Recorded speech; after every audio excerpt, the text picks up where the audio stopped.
Everybody, I've got Cyberpunk tonight. Let me just make sure everything's up and running. What on earth? Subscribe to her Duolingo drops. Okay, sorry, I kind of have to see this.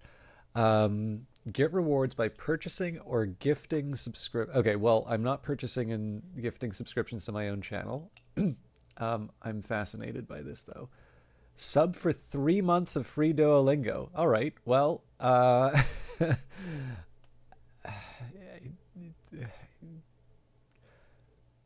do regularly do Duolingo. I really don't think it has made me learn the language. If anything, I've learned how to game the system more through Duolingo.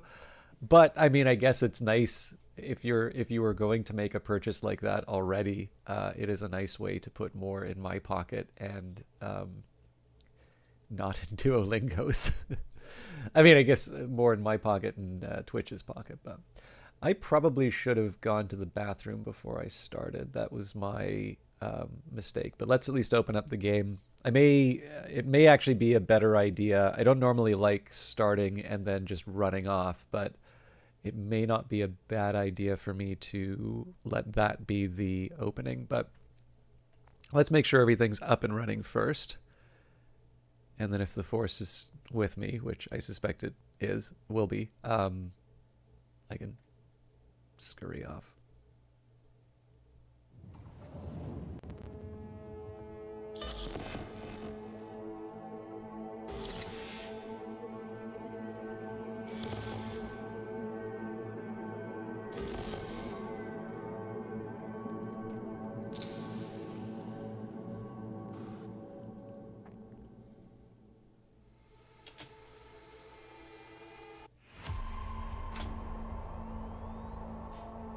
Okay, so it has been a while since I've been in Cyberpunk. We are on. I fought the lot. I actually don't. Hey, everyone. Welcome to Info Flash. Say, did y'all lose power yesterday, too? Yeah, when the lights went out, there I was cooking dinner. Oh, well, if we're getting specific, I was nuking a half-eaten burrito I found wedged in my couch cushions. Yeah, I know I shouldn't have. After all, I heard microwaves zap out all the nutrients. But hey, it kills the cockroaches too, so, you know, you win some, you lose some. Anyway, what was I... Right, the power outage. Apparently some plant out in Santo short-circuited. Heard the EMPs were knocking AVs out of the sky. The NCPD says the blackout led to 120 mil in damages, all in all. The real tragedy, though? I can't stomach a cold burrito. 120 million eddies? Hot damn. And just to get your hands on one dude. You got some cojones, V. I can't remember if Johnny shows up in some of the other intros like this. Tell you what, here's what I'm gonna do. So I should have just done this during a break, but what I'll do here is I'm gonna put up a quick be right back screen to make sure you don't think I've abandoned you. I'm gonna go to the bathroom. That shouldn't take too long, but I'm also just gonna grab the drink that I didn't make. I'm gonna I'll get myself set up, and that way maybe I can skip the break or something like that. So if you've just arrived, I apologize. I didn't plan out too well. I just sort of hit streaming because I knew I was already behind. I'm gonna pay back some of that by keeping silent over the the course of the start. But yeah, I'll keep it brief, and then we can enjoy some Cyberpunk. See you in a little bit.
Okay, not feeling great about the time that took, but I think we are ready to go. I did finally find my drink. All right.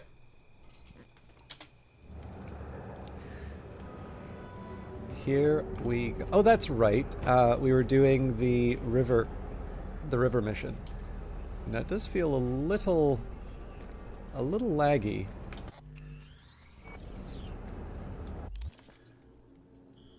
I'm just gonna see if we can force the issue. I do have a couple things running in the background, and I didn't reset my computer before before starting, so.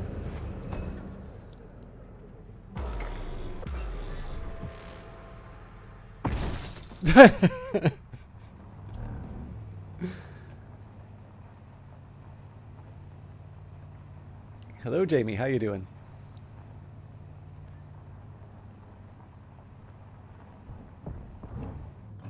Come on, V.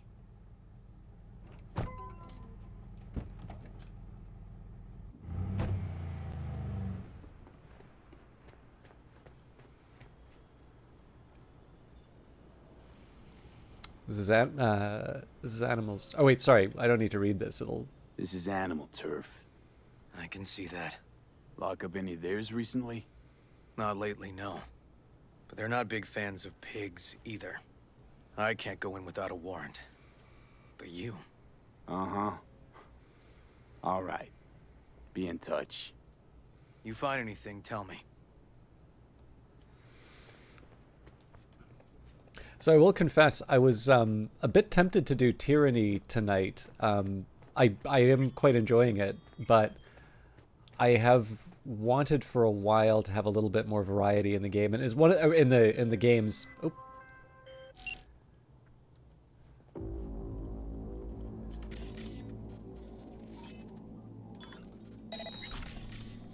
And it's not exactly a chore to play this. It's really just, you know, this is going to be the dilemma you have pretty much any time that you have good games. I wish... Oh, that's radio. Okay.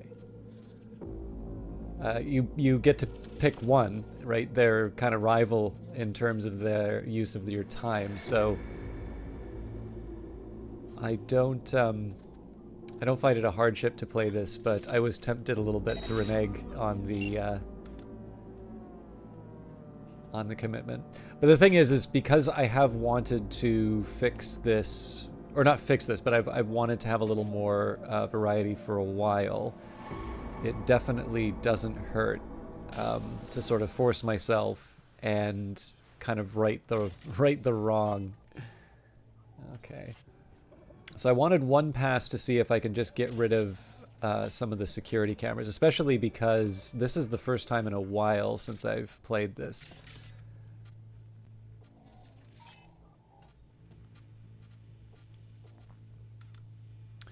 Okay, so at this point...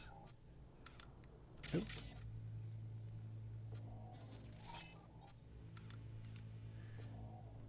We can ping.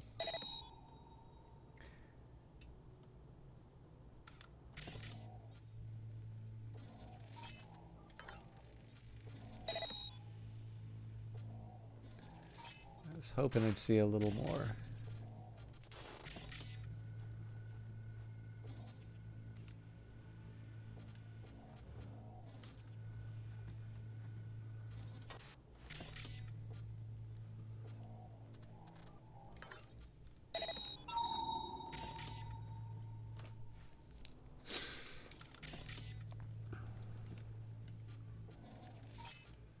I don't think I needed a ping to see that guy, but...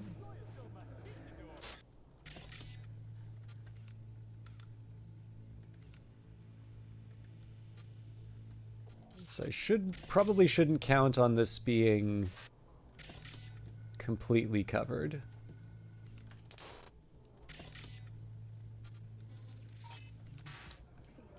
But I should be able to make at least some progress.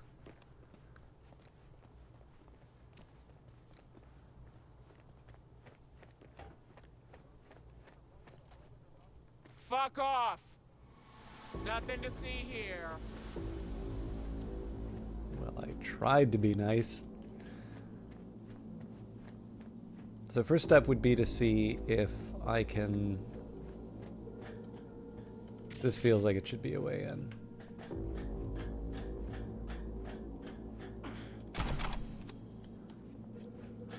That's definitely a way in. Found a side door. Animals are letting their guard down. Probably haven't checked it out in ages.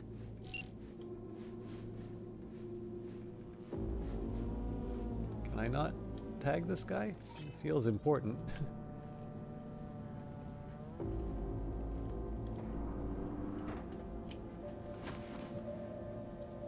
Yeah?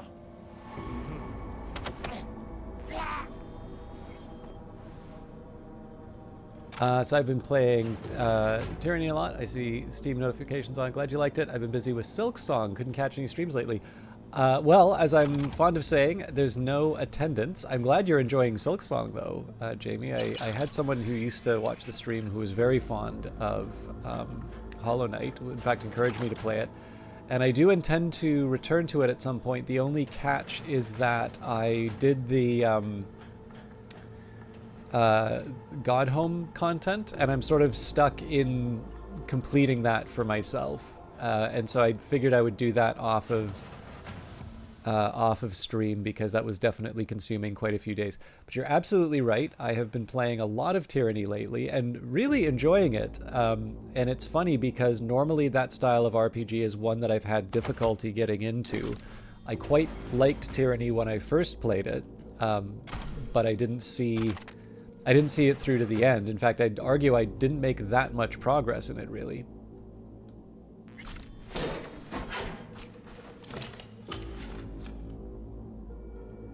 I don't even know what that just did.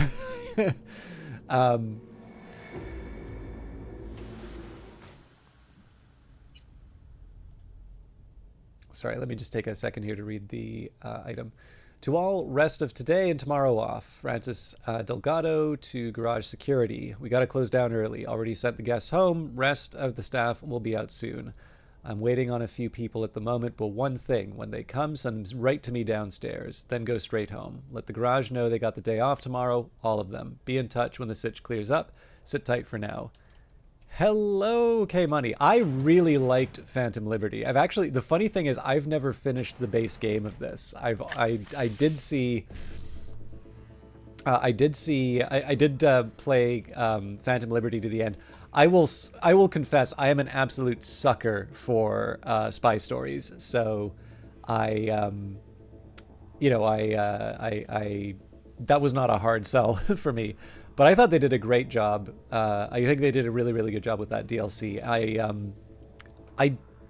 I was in the very weird position of being skeptical about about Cyberpunk when it was considerably less popular to do so. And I realize everybody wants to say this now, but like I even remember with the Keanu Reeves reveal sort of saying to someone, there's like two split histories that have happened here. And there's like, the Keanu Reeves reveal where CD Projekt Red just, hit the peak of this hype cycle and then delivered like the biggest game ever.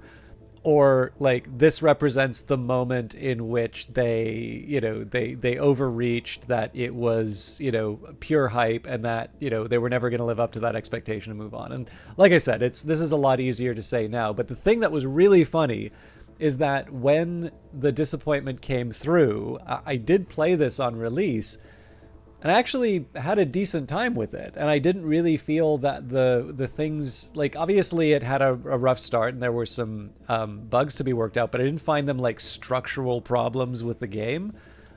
So, right around the time that the game became considerably less popular was the time when I was, actually this is, this isn't so bad. So I don't know. I'm never going to win that one, but I am eager to see the end of the main one. I really thought they did a great job with the story for Phantom Liberty. There's a couple sections which caused my my frame rate to chug a little bit, but it wasn't enough for me to be pulled out of the story at all. But it sounds like you really like the base game. So if definitely when you get the chance, I am happy how my Phantom Liberty session finished, and I would definitely encourage you to get there when you're ready. I do want to take a quick minute and also mention, folks, that K Money is a streamer now as well, but probably better known for being one of the people responsible for bringing the games that you enjoy onto your computer or your console. The funny thing, and I don't want to spend too much time on this, I will actually say that I played some of the games with K Money. Definitely, that was a name that I was familiar with. Well, obviously not K Money, but I was familiar with both the name and the work through the work, right? It's, you know, I'm one of those nerds who like actually looks the credits for things, and you see common names come up. But it does turn out that we had a mutual acquaintance, and so in this case, I have run into K Money through just through like general Twitch stuff. I actually have a feeling that you were the one to recommend I do the Shadowrun Hong Kong, like the epilogue DLC, which I thoroughly enjoyed. I could be making that up. I definitely remember there was someone who strongly encouraged me to do the follow-up, and I was really particularly glad that they did, because it was just one of those like I'll get around to it sort of things, and like had I not been given that push, I definitely know I would have taken far too long to have that wonderful experience. So in any case, I will say, in addition to just having a fun time with Wizardry, I believe K Money oh, well, excellent. So maybe you were the one to recommend it. Either way, though, I actually did not know that you were the design lead on it, and you did. Yeah, you should be rightly proud for it. Because one of the things I thought that was so, I have played the Shadowrun Returns game. I'm so sorry. I should just play the damn game, but I do need to nerd out about this a little bit. And for those of you that have not played the Shadowrun games, Shadowrun Returns, Dragonfall, and Hong Kong, do yourself the favor. My God, people, like, stop watching right now and go play them. But I have played all of those games wrong. I've always felt, and I know there's a lot of care that goes into them to make sure that there's the different paths that you can go through. And I did Returns. If I recall correctly, Dragonfall was one of the DLC stretch goals that sort of expanded out to sort of be its own standalone thing. And I really I liked Returns. It was obviously the product of like a Kickstarter and sort of the first thing. So I didn't think it was bad, but it was smaller than what I would compare to the other ones. And then Dragonfall, I was like, that was great. Like, I'm so happy to have played it. But that one I went all the way through as a decker, and I liked it. But I was very much deciding once I knew Hong Kong, and I was actually a backer on Hong Kong, but I said, I want variety, right? I'm going to do something different each time. And I can't remember if I did a mage or I think I actually just did a pretty standard street samurai. But the funny thing is that in the case of Hong Kong, that really feels like the one, if you're going to play a decker for them, it was, it was, I feel like Hong Kong's the one. So, but I mean, again, I absolutely adore those games. And so there's no quote unquote, I say I played them wrong, quote unquote, but had the absolute time of my life, playing them. But in any case, I definitely, when I tell people about the games, I'm sort of like, if you want to play all the Shadowrun games, do Returns first, because you're gonna miss the stuff that you get in those later two. So it's a good game. You'll have fun, but you'll feel like you're missing something if you go back, in my opinion. And then I sort of said, and then like to me, really in the case of like Dragonfall and Hong Kong, I think an objective view would be they're basically sort of at parity, and the reason why there's a feeling of like better or worse is, you have a particular set of preferences for one story or one style over another. That might be unfair to the team, because I sort of feel that, especially with games where you can reuse assets, so obviously the frontiers of what's possible keep going out as this is, I think, the real value of having, stability in games companies, is that you keep improving your process, and the frontier of possibilities keeps expanding out as you build on these things. So it might be wrong to say they're at parity, because of course it should be an upward trajectory because there's that much more available. But in any case, I really kind of feel that the difference between Hong Kong and Dragonfall is really just in terms of what stories or what themes you find appealing. I do not doubt it in the least. I mean, I know very little about. I actually was quite sorry to find out I could not be a Kickstarter backer on that, for the simple reason that I found out about it, I believe, like a week after it closed. Or whatever the case. Well, in any case, it was one where it's like, oh, I really wanted to help out, but that was definitely a reason why I wanted to follow through on Hong Kong and BattleTech. But yeah. Anyways, so for all of this, one of the reasons why I'm nerding out on the Shadowrun stuff, and this is hopefully giving you all a reason to click on that link. So first of all, do follow K-Money's channel, because it's a lot of fun to hang out there and have some back and forth. But I do believe K-Money will be doing Hades 2 in the near future, and actually talking about combat design. But what I think is, for me, what's particularly special about finding out that he was design lead for the Shadowrun Hong Kong sort of epilogue, was that I had a great time with Hong Kong. But, it's a nice, big, full-featured RPG, and sometimes, particularly with stories, right? You hit the close and it has a satisfying ending. And, maybe you're the type of person who likes to sit in the movie theater as the credits roll, or, I don't like it when, I don't like the fact that when you're on a streaming service, it's going to try and push you into the next episodes while the credits are there. It's a nice little mental rest where you're like, yeah, that was solid. Great work. That's actually one of the reasons why I like letting the credits run. And so it did actually take that gentle prodding for the epilogue, which, to a certain extent, it's kind of like me and modding. It's not to say that there aren't good mods out there, but it's just not, usually I'm just happy to have the experience of the game, and that's enough. So when I did the epilogue, it was just this complete moment of revelation, just realizing how close I was to not getting more of this thing I loved. and so finding out, it's just, as always, right? I don't necessarily think, game designers, programmers, artists, these are not people who walk on water. They are, in fact, this is one of the things that's kind of nice about the social media presence of various creators, is that you do find out they do in fact have normal lives and priorities.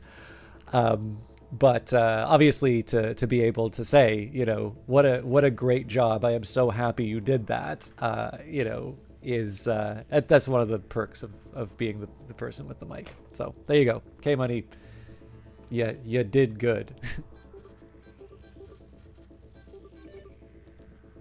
And sorry, Jamie, I was mentioning, so yeah, with Tyranny, it's actually a style of game that I sometimes have difficulty getting into, but I've had such a great time with it, and it has actually motivated me to do a few more games of that style. And in fact, also I'd say that's equally true for some of the games that I've previously struggled with, to sort of reevaluate them, as well as try some new things that I haven't done before. Kibble and Scop. Kibble stared glumly at his glass of seaweed-colored drink. A part of him hoped the bartender had poured a pint of rat poison by mistake. I don't get it, Choom, he murmured gloomily. At school, they said I had talent, a real knack for acting. Was it all a fucking lie, or what? Dude, there are billions of people on this rock, Scop shrugged. Can't work out for everyone. Kibble flicked on his olfactory booster and gave his beverage a whiff. Smelled just like the wet mop in the bathroom, maybe worse. Then, not knowing why, he suddenly recalled the merc he had talked to a week ago in a popular punk dive he liked to frequent. Well, okay, maybe talked is generous, but grievances were certainly aired. The merc swept the floor with him that night and threatened to put a bullet between his tonsils if he ever spilled her tequila again. This is it, he thought. Rot gut and tequila. Unemployed losers and hotshit mercs. The latter with the world at their feet. It's people like Kibble who are just a theater set piece, who make up the backdrop against which the Standavistan boosted mercs of this world can shine bright as stars. Kibble decided then and there that he didn't want to be just a splotch in the background anymore. Why? Why doesn't it ever shake out for us? He asked with a sour grimace. Why does this city only reward bloodthirsty, bullet-crazy punks while the rest of us normal saps without murderous tendencies have to huddle over our cheap glasses of green cockroach piss? Scop shrugged again. I don't know, find a gun and buy an edgy jacket, he suggested indifferently with a note of sarcasm. Shoot up some gang haunts. Have the punkiest time of your life for 4.5 seconds. The hell happened here? Kibble continued his rant.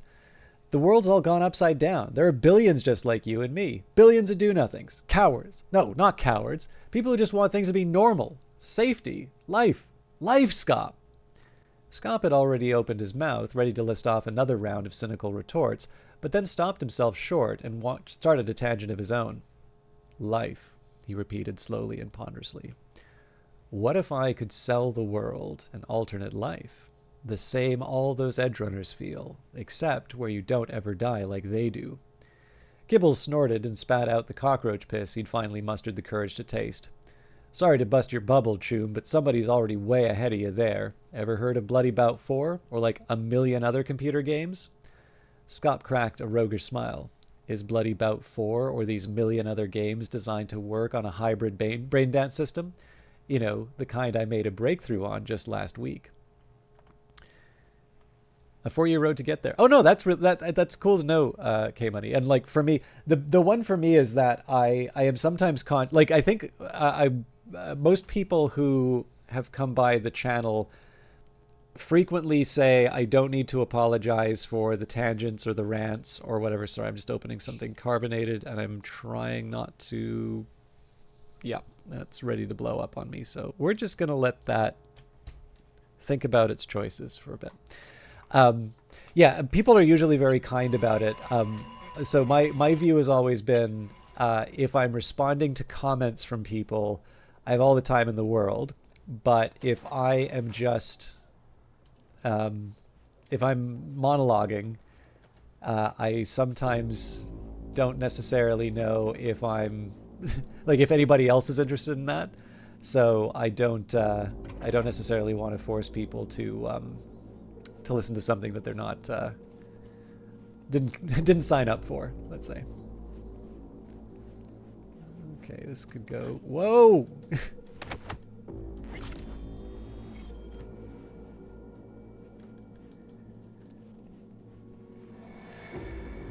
Okay, that was somewhat Looks unexpected. like a normal body shop to me. Club's here. I'm telling you. Telling me you got a hunch? Cop intuition? Something like that.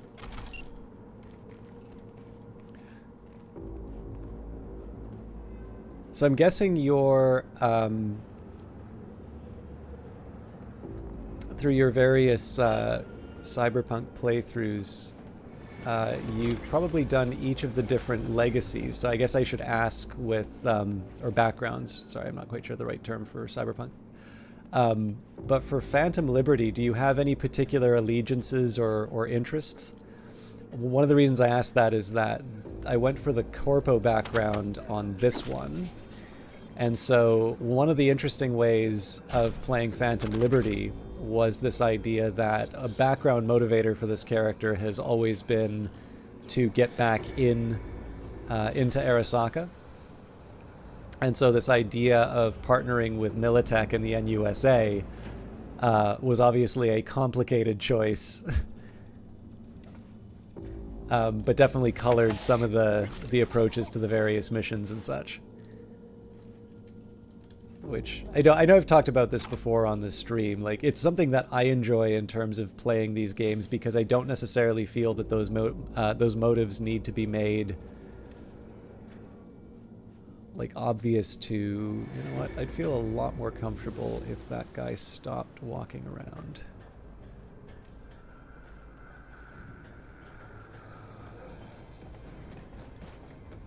I don't necessarily feel that those motives need to be like made explicit to the audience. Like, it can just be for me in terms of deciding between.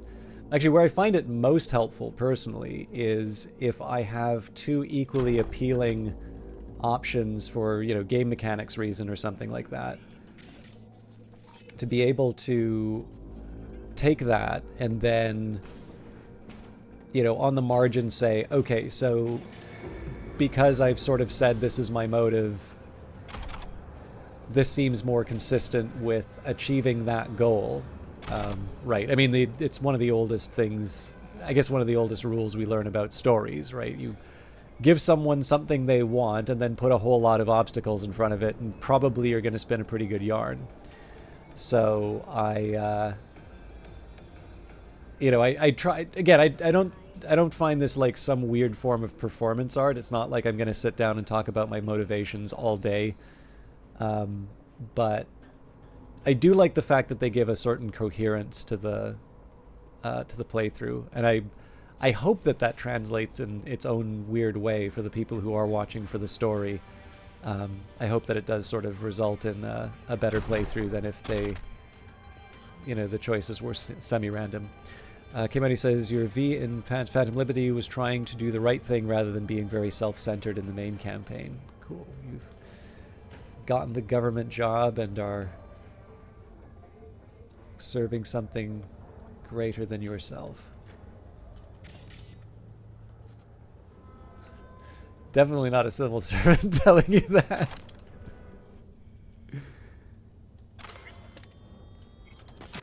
Training log. Monday, CrossFit 1 hour, 200 push-ups, 2 kilometer run. Tuesday, intervals 30 minutes, 30 minutes, 30 minutes. Wednesday, no time to get a real workout in, just 500 push-ups. Thursday, job's shit, nobody knows why the fuck we're hanging around. Alpha's sitting downstairs, we just wander around, nobody knows how long we're here for, except to eat some cheap-ass SCOP supplements. Antonio says that shit'll make you grow boobs. I don't want to grow titties. Fuck this weak-ass shit. Sorry, I tried to open my beverage and paid the ultimate price. It is actually kind of funny. I got it on my pants, and it 100% looks like I just wet myself. Fortunately, I don't have a camera.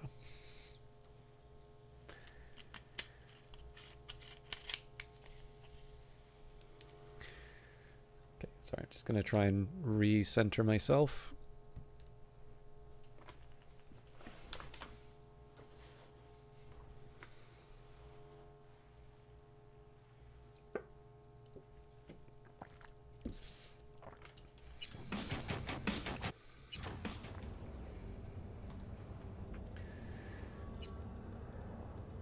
Interesting.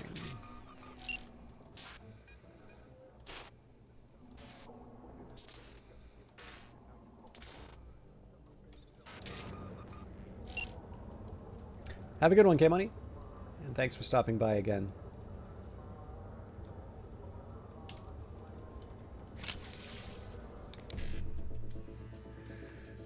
Okay, BDE 955.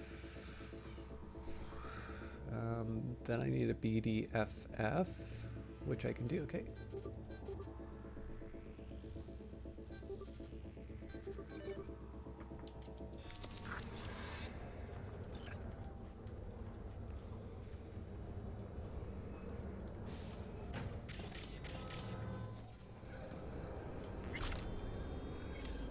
Alright, I think I've plundered the area. I don't see any outlines for the remaining patrols.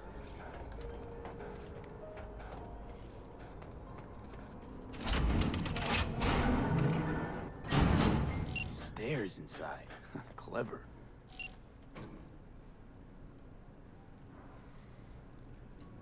And sorry, Jamie, I think I covered. I did see what you had said about Godhome, but yeah, like I said, it's the Tyranny experience is. I'm really really glad that I did it. And there is actually a bigger. There's definitely a bigger plan that I have for a lot of that stuff. So if you do like games like Tyranny, I have some good news. More stuff. Like, Nice. Someone really wanted to cover up whatever it was that went down. What should we be looking for? Let's try to find something that looks like an office. Every club has one. but yeah, if you like that sort of stuff, I am hoping to have some more material for you reasonably soon. NCPD Anatomy of a Disaster. This won't be the kind of book that's full of eloquent phrases or elaborate metaphors. I'm not a writer, I'm a cop. Or rather, I was a cop before the mass redundancies. I'm not writing this for money or fame. I'm writing this because I'm pissed off and won't stay silent while the NCPD goes to ruin. Before you say anything, I know we weren't perfect. Night City has never been a safe city. But we tried. As God is my witness, we really tried to keep our city safe, even while we lacked the money, people, and equipment we so desperately needed. The mayor couldn't have cared less. He wanted to cut costs. Apparently, since the NCPD wasn't profitable, he said at a press conference a day after 7 of us were killed by a cyber psycho in Vista del Rey, then why not privatize it? That very same day, the NCPD was transferred into private ownership, all according to plan. Our new chief of police, previously the head of the data term sales department, cared only about one thing: money. He fired half the force, cut down the number of patrols, and ordered those working the streets to drop everything and start writing tickets. It didn't take long to see the effects. The city's crime rate went through the roof, bodies clogged the alleyways, and the sidewalks were painted red with blood. Meanwhile, the suits at Corpo Plaza were popping champagne and celebrating. Why? Because the demand for private security services had increased by 1,000%. Oh, fair enough, Jamie. Was that because of the violence, or are you just not big on the Doom series? I'm assuming it's not a first-person shooter thing, because presumably Cyberpunk would sort of fall afoul of that.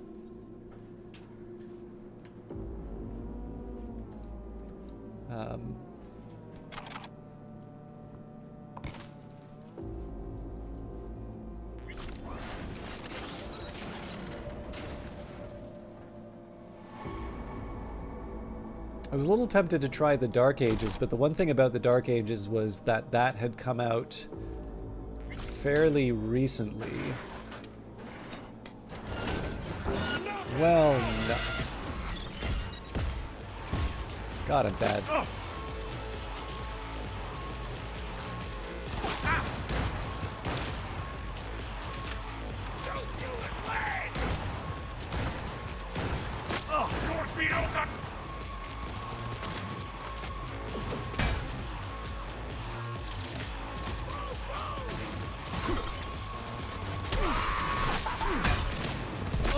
Ooh. Got you now.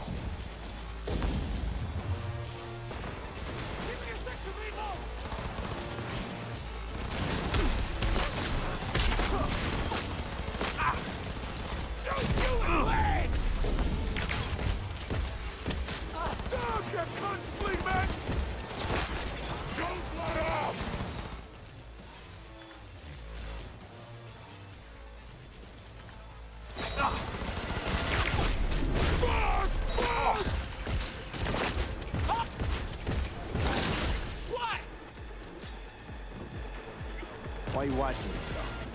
Nothing left to collect here. We ain't watching it. We're fucking waiting For what? till they send us to scratch for a job well done. Smashed it up pretty fucking good, didn't we? We done our bit. Time for the payout. Who'd you smash it up for? What's it to you? I might be able to speed up your payment. The fuck I look like to you? Someone who'd swallow scum like that?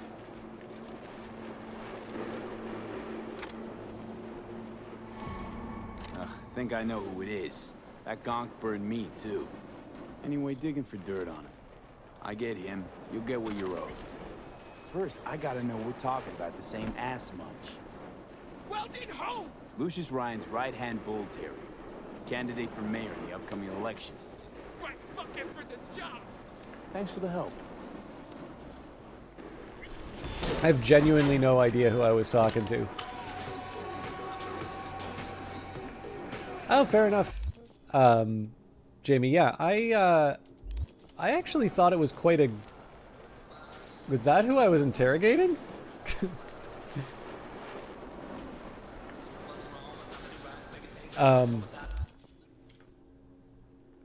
Yeah, I'm fond of it, but you know, it is it's a straightforward game. You kind of know what you're getting when you sign up for it. And sorry, Vanguard, I don't know if I thought or said hi to you, but I see you. I acknowledge your presence. I do apologize if I didn't say hi.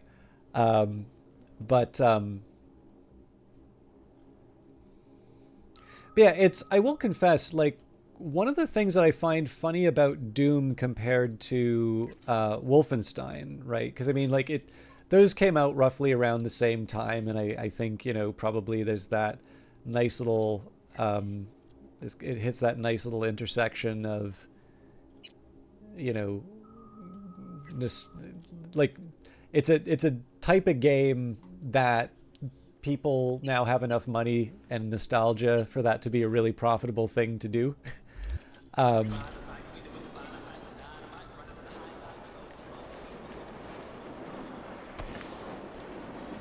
not get okay, I guess I don't have to pick it up.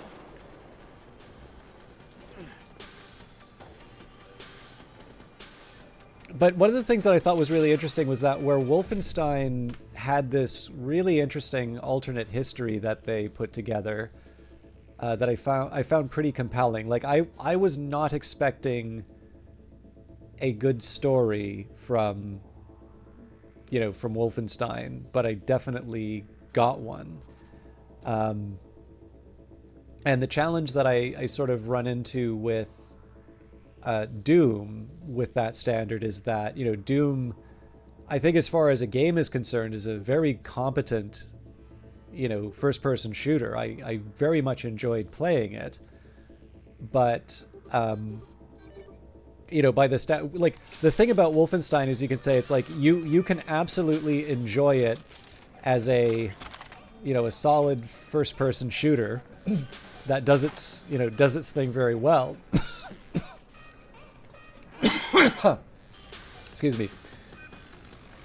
And then you get completely surprised by this really, I thought, quite well-told story that I wasn't expecting at all. Well, hence the surprise, I suppose. Sorry, I'm not thinking straight. And so to me, what that means is that when I'm enthusiastic about the game and I'm, you know, saying, oh, have you played, you know, the new Wolfenstein? You know, it's really good. You know, if you like The Man in the High Castle, which is, you know, one of my favorite science fiction books or alternate history books. You know, you can turn around and say, you know, it would have been good if it was just a first-person shooter, but like they really gave it some heart. Like, you should check it out.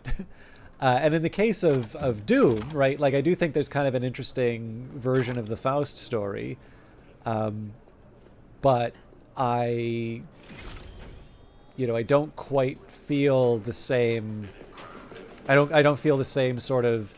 You really got to see what they did with this. I don't get that same impression from Doom, and so as a result, I can kind of have some sympathy for your perspective, just because, for me, I can definitely think about what I like to stream from a, you know, this lets me talk about things that I think are interesting sense. And in the case of Doom, that isn't necessarily there. Like, I like it, but I sometimes wonder, like, is it really that interesting to see me sit in silence and, you know, blow up some demons?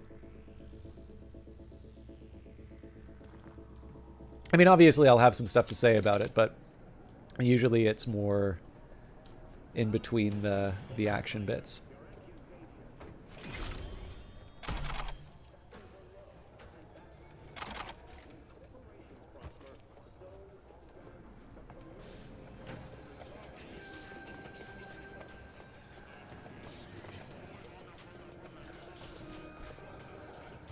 Looks like an office. Sort of. Comps are what we want. Comps above all. Yep. Stiff as a board. You ask me, he's been dead at least an hour. No. No trauma card. Pretty sure he didn't bring it on purpose. A club like this, you don't want TT banging down the door when you're banging away and things start to heat up. Heart, probably. Must have gotten a little too heavy and messy. Okay. Yeah, let's do that. Coroner will find him at home. I'll tell him how to write it up. Died in his sleep, quiet as a baby. Boys are getting him out of here. Of course, nobody will see him. No way. Yep. Yes. All right, I'll buzz you later. River, found some footage. You're gonna want to see this. Sending it your way. Your chum covered up the true circumstances of Ryan's death. My chum? You mean Han? Yeah, him. You didn't know? Not a thing? Shit. No, I can't. Get out of there, V. I'm gonna ping him. Tell him to meet at Chubby Buffalo's. We're going straight there. Okay, hang on. Be there in a sec. Yeah, and Jamie, I think this is the big one for me, is that I always feel there's a lot of games that have these huge reputations to a point where you sometimes feel like you can't speak honestly about them, or at the very least you sort of feel like you are in danger of getting an earful when you don't speak of it in these very hallowed terms. And at least for me, I will try and, stand up for the stuff that I enjoy. But one of the things that I've always found a bit off-putting in some of the communities is this insistence that, gaming was better in, period T. And usually period T tends to correlate with someone's, childhood. So it's basically it's just a variation on, I'm mad I'm getting older or something. But, I think, so there's a few different ways that you can sort of approach what you've said in terms of appreciating its importance in the history of games and, the influence that it had and whether or not it's your thing. So, I really like XCOM. And I know that for the original XCOM, like X-COM UFO Defense, or sometimes I think it got called Enemy Unknown, but the original game by Julian Gollop was that I think Traveler and Sniper tabletop games were an inspiration for it. Now, I could probably sit down and play Sniper and not actually find it that fun. That's probably a product of the 1970s style of tabletop tactical war game. And I absolutely have to respect the influence that it had on a game I enjoy very much.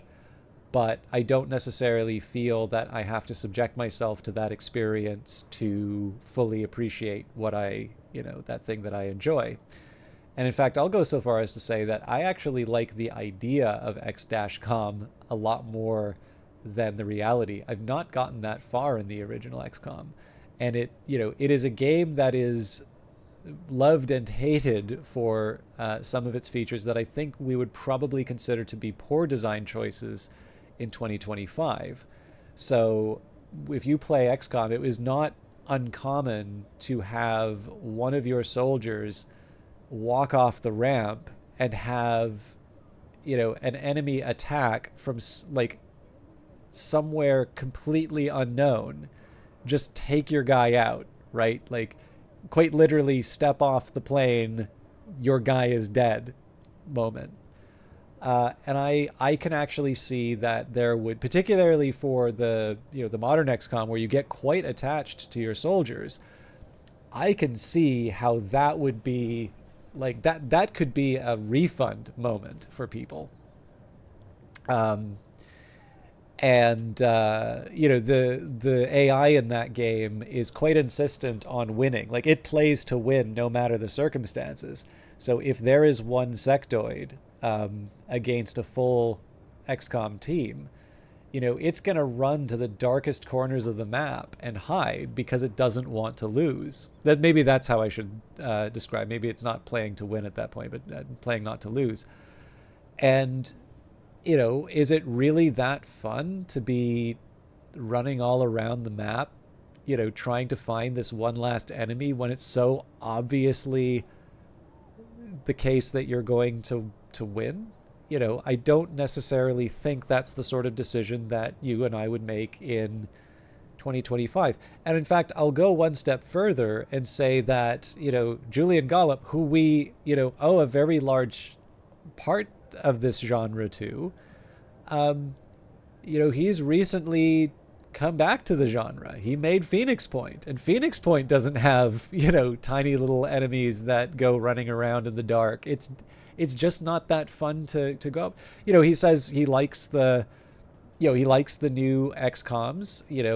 He thinks Firaxis did a good job with them, but he would do some things differently. And so Phoenix Point was an opportunity to do some of those things. And I'll actually go so far as to say that seeing how they changed Phoenix Point is maybe an example about how some of those differences actually don't really work with players. And so there's a bit of a learning process there. But you can kind of see this repeated point throughout, which is that, much like Doom, and appreciating, Doom's importance in the history of video games, whether as an engine that people were using or, this point of inspiration, the experience of death matches, and, just realizing what this, the possibility for video games can be, the technical achievement. There's a number of different dimensions that you can look at the game. There's a number of different dimensions, and there's a few different angles that you can look at that game from. But,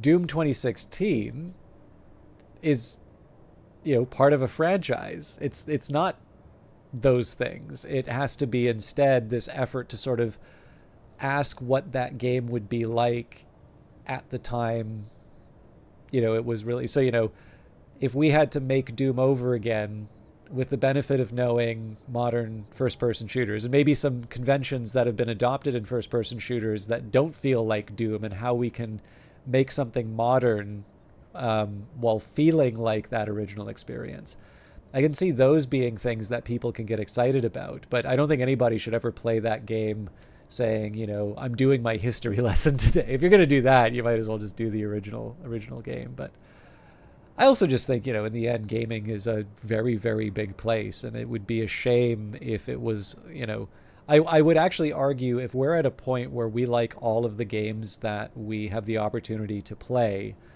that probably means that there's a lot of creativity being left on the table. It's sort of like if I sometimes think about this in terms of my work. I do take my work quite seriously, and I want to do the best that I can for all of my projects. But if I do not feel the very distinct possibility of failure in everything that I do, then ultimately that means that I am not pushing myself. Maybe I don't want to make it so that, I have an actual failure. Like, you don't want that kind of attitude with an air traffic controller, right? You want the air traffic controller to have a 100% success rate. Or, like, within the confines, obviously there's the idea of, like, the Swiss cheese system, right? There is no 100% perfect performance, but it gets caught by one of the other parts of the system. Obviously, you want to minimize the failures there. But yeah, this idea generally, like, you want to, much like you would say this for yourself, or hopefully you say this for yourself. My feeling would be that for gaming, if we're getting to a point where everything is just sort of this nice median product, doesn't mean it's bad, but it is kind of maybe very samey, or, it's always just, yeah, that was all right. Then probably what that means is that we're not taking the kinds of creative risks that represent forward movement.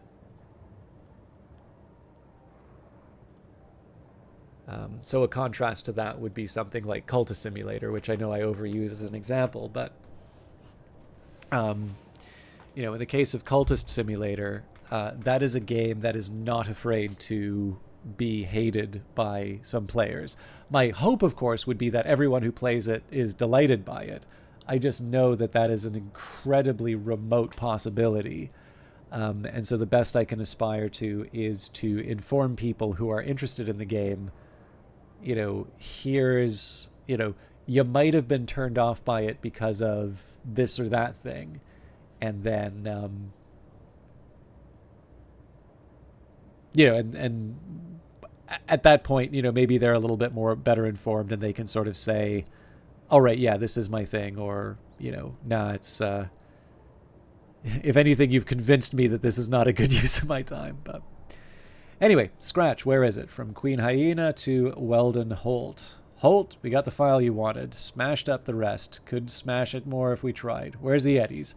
Peeps are starting to mumble. We could get more from someone else. Much more. So where's the fucking Scratch, Holt? To all, rest of today and tomorrow off.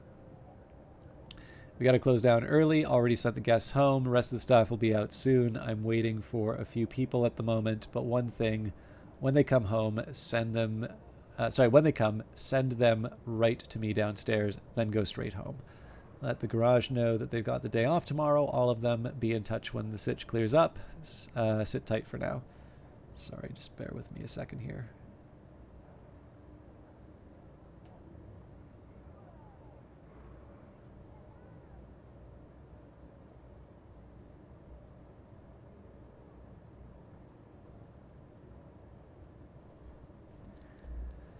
Important. Read now. Francis Delgado to Francis Delgado to Weldon Holt. Weldon shit's fucked 6 ways to Sunday. Ryan might be dead. I mean, I'm pretty sure he's definitely dead. He came here, went straight to his booth, nobody besides him. Swear to God, but after 5 hours, I was like, what the hell? He usually only stays for 2, so I go in to look, and fuck me, the guy's flatlined. The fuck am I supposed to do now? Do nothing. Wait for my people. Until then, nobody goes in the club. Get the customers, get the staff out of there. Traps shut, all of them. Tell them it's a gas leak, pest control, bomb threat, whatever. Mutual friend today's visit. Weldon Holt, Francis Delgado. Our friend wants to visit the club tonight. He's a bit shaken after today's incident, so please don't disturb him. Would like a private room, something cozy, intimate. I read this in the wrong direction, clearly. Sure thing. And security protocol. The clubs get more popular. We're getting more and more VIPs. Goes without saying, that's a good thing. But it doesn't mean we can let our guard down. Just yesterday, an unidentified person managed to break into the club and spent upward of 20 minutes inside before anyone noticed. Unacceptable. Let me reiterate. Don't talk about the club. No invitation, no entry. Report any suspicious persons to security. Don't talk about the club. And again, don't talk about the club.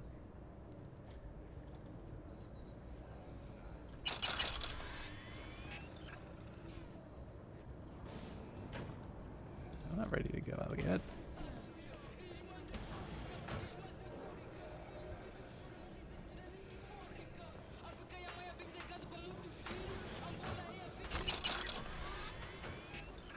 The kind of club I spent lots of time in London.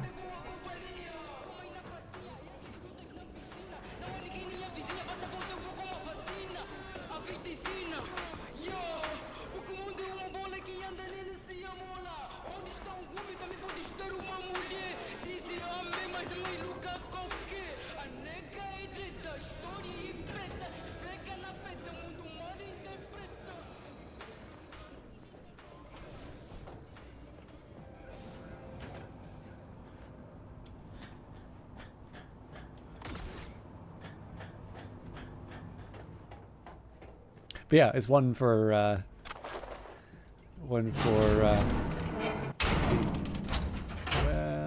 nuts. It's one the Mayo was pretty popular in. Spent 5 hours in.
Still hanging around with this punk? Shut it, Harold. I know what you did. Not about to ask why you covered it up. Not even why you jumped into this mess to begin with. Just want to know. Who gave you the order? What's the matter, River? Why do you even care? Your conscience is clear. You can sleep tight at night. You know why? Because I took all the responsibility. You got no idea how this city works. Think your goddamn inspirational, idealist bullshit actually means something? It doesn't. Never did. Hey, don't look at me that way, Merc. You know I'm right. I know the game NC makes you play. I know the rules. All the tricks in the book. So you ought to know when to get in line, and when you can stick your neck out. Because you stick it out at the wrong time, and there'll always be some shark ready to bite your head off. But there's a line. Not every order's worthy of being followed. Let me tell you when I'll stop doing what I'm told.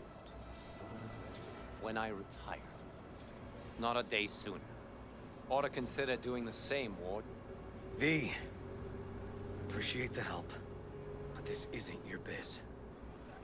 I'll take care of it. How you gonna do that? Am I under arrest? Got a scroll, got a motive, got your confession. So yeah, you could be. But it wouldn't make much sense. You don't even gotta say who ordered you to go and clean up. I know anyway. So, since even our brass's fingers are all over this, I gotta take it to internal. They won't do a thing either. Not to me. They'll put you in their sights, though. Just go home, Ward. Get some sleep. Find all this easier to take in the morning. I mean, that's my plan.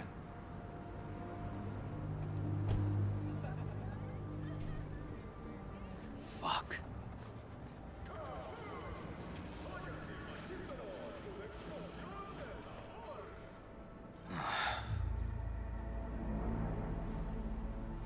So, what now? Won't let this go. Can't. Holt murdered Rhine. Wanted his seat. Oldest, tritest motive in the book. That's why I believe it. Use the NCPD to cover his tracks. Even if that's what happened, don't have any solid proof. Kicking this to internal affairs. Got enough to get this case reopened. Do it. And you? Gonna report back to the paralysis? Yep. Okay. I'm gonna stay. Observe a little. Thanks, V. So what's interesting on this one is I didn't interact with the BD headset, so I'm curious. I think that's the only evidence that you can get.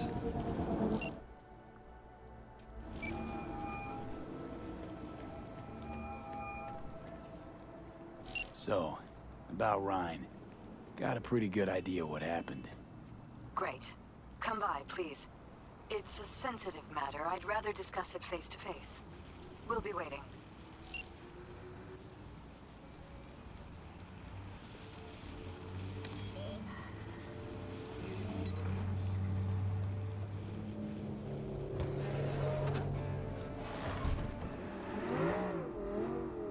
I don't remember doing it this way.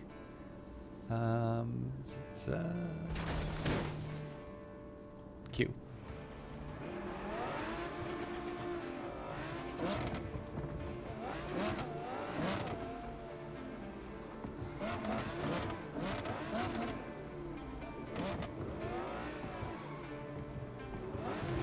Actually, to the previous point in terms of the importance of something to history versus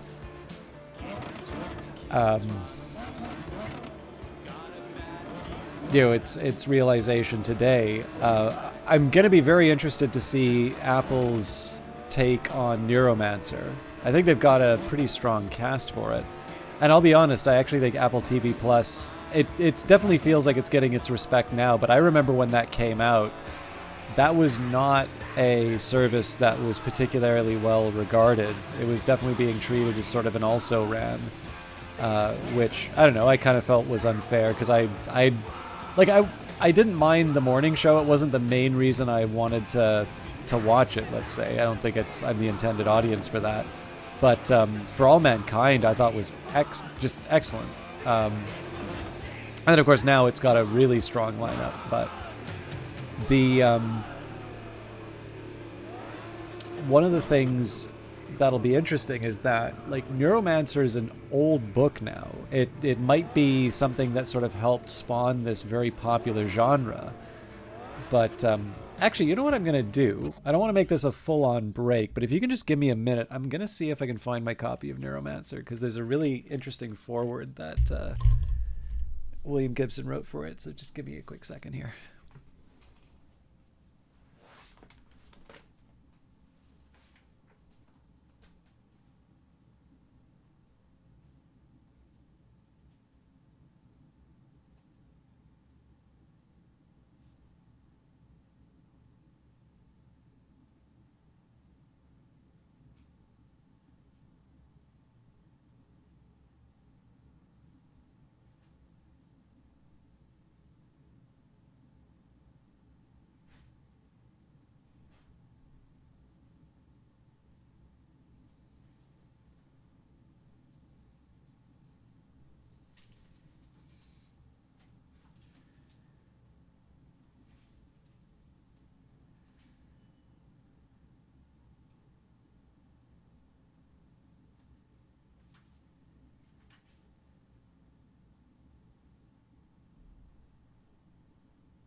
Okay, what I actually find really amusing, I'd forgotten about this book. So this book that I have itself is an old book, because I'm just opening the inside cover here. So I wanted to take a look. I wasn't sure how old it was. I could have gotten it from this title here, but the copyright for this edition says 2004. So I have a 20th anniversary edition of Neuromancer, when of course we're not that far away from the 40th anniversary of Neuromancer. But anyways, so the introduction that William Gibson writes here.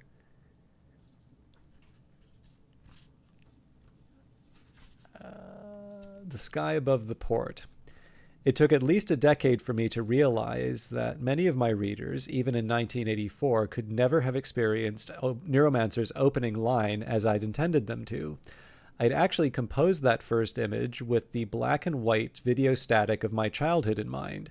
Sodium silvery and almost painful, a whopping anachronism right at the very start of my career in the imaginary future. But an invisible one, interestingly, one that reveals a peculiar grace enjoyed by all imaginary futures as they make their way up the timeline and into the real future, where we all must go. The reader never stopped to think that I might have been thinking, however unconsciously, of the texture and color of a signal-free channel on a wooden cabinet Motorola with fabric-covered speakers. Readers compensated for me shouldering an additional share of the imaginative burden and allowed whatever they assumed was the color of static to take on the melancholy of the phrase dead channel.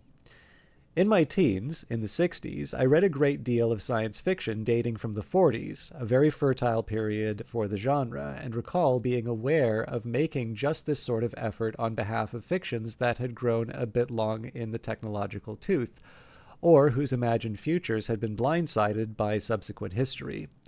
I cut such fictions just the sort of extra slack in exchange for whatever other value the narrative might offer, that some readers must be cutting Neuromancer today.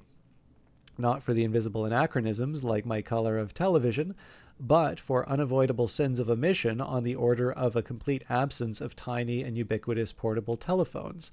Indeed, one of my own favorite moments in the book hinges around the sequenced ringing of a row of pay phones. Imagine a novel from the 60s whose author had somehow fully envisioned cellular telephony circa 2004 and had worked it exactly as we know it today into the fabric of her imaginary future. Such a book would have seemed highly peculiar in the 60s, even though innumerable novels had already been written in which small personal wireless communications devices were taken for granted. A genuinely prescient cell phone novel would have moved on in a most unsettling way, its characters acting out of an unprecedented degree of connectivity in ways that would quickly overwhelm the narrative. In hindsight, I suspect that Neuromancer owes much of its shelf life to my almost perfect ignorance of the technology I was extrapolating from. I was as far from the 60s author who knew everything about cell phones as it was possible to be. Where I made things up from whole cloth, the colors remain bright. Where I was unlucky enough to actually have some small bit of real knowledge, the reader finds things like the rattling keys of a mechanical printer, or cases puzzlingly urgent demand when the going gets tough for a modem. Unlike the absence of cell phones, those are sins of commission. Another vast omission is my failure to have quietly collapsed the Soviet Union and swept the rubble offstage when nobody was looking. Though there was a strategic reason for not having done that, I had already done it to the United States, which cannot be proven to exist in the world of Neuromancer. It's deliberately never mentioned as such, and only vaguely gathers that it's somehow gone sideways in a puff of what we would today call globalization, to be replaced by some less dangerous combine of large corporations and city-states. Having disappeared the USA, I thought I'd better have the USSR in there for the sake of continuity. Had I disappeared the USSR instead, I might eventually have been burned as a witch, so just as well. Today's reader might keep in mind that I wrote Neuromancer with absolutely no expectation that it would be in print 20 years later. I knew that it was to be published, if I could finish it, and if the editor accepted the manuscript, both of which seemed constantly unlikely, as a paperback original, that most ephemeral of literary units, a pocket-sized slab of prose meant to fit a standard wire rack, printed on high-acid paper and visibly yearning to return to the crude pulp from which it had been pressed. My best hope for the book was that it might find, in whatever modest numbers it would have its debut, some kindred soul or five. Probably in England, as I imagined them, or perhaps in France. I didn't anticipate much in the way of an American audience, because I felt that I was writing too deliberately counter to what I had come to assume the American audience had been taught to want from science fiction. I was doing this because I couldn't for the life of me seem to do it any other way. Having been talked into signing a contract by the late Terry Carr, without whom there would certainly be no Neuromancer, I found myself possessed by a dissident attitude that I certainly wasn't about to share with my editor, or really with much of anyone. The only people who got that were a few of the other Tyro writers, with whom I would eventually be labeled Cyberpunk. And they were far away, mostly in Austin, Texas. Sorry, it is quite dark in here, so I definitely feel like I'm struggling on the reading. Like Case at the book's climax, I was coming in steep, fueled by, I couldn't have told you, though one element was smoldering resentment at what genre I'd loved as a teenager seemed to me in the meantime to have become. Though I know I had neither the intention nor at least the hope that what I was doing, tapping out at my Ace Special paperback original on an aged manual portable of Precision Swiss manufacture, would in any way change the course of science fiction. Nor did it, apparently, except to the extent of helping to keep a few doors open I certainly never built, doors I'd found as a teenager, with names like Bester and Liber gouged into their lintels. I was recently told that Neuromancer has sold more than 1 million copies. That would be over the past 2 decades, and I assume in either North American editions or English language editions. Abroad, it's managed to get itself translated into most of the languages books are translated into, though not yet, as far as I know, Chinese or Arabic. This is something like having an adult child one never hears from, but who evidently does quite well, travels widely, and seems to meet interesting people.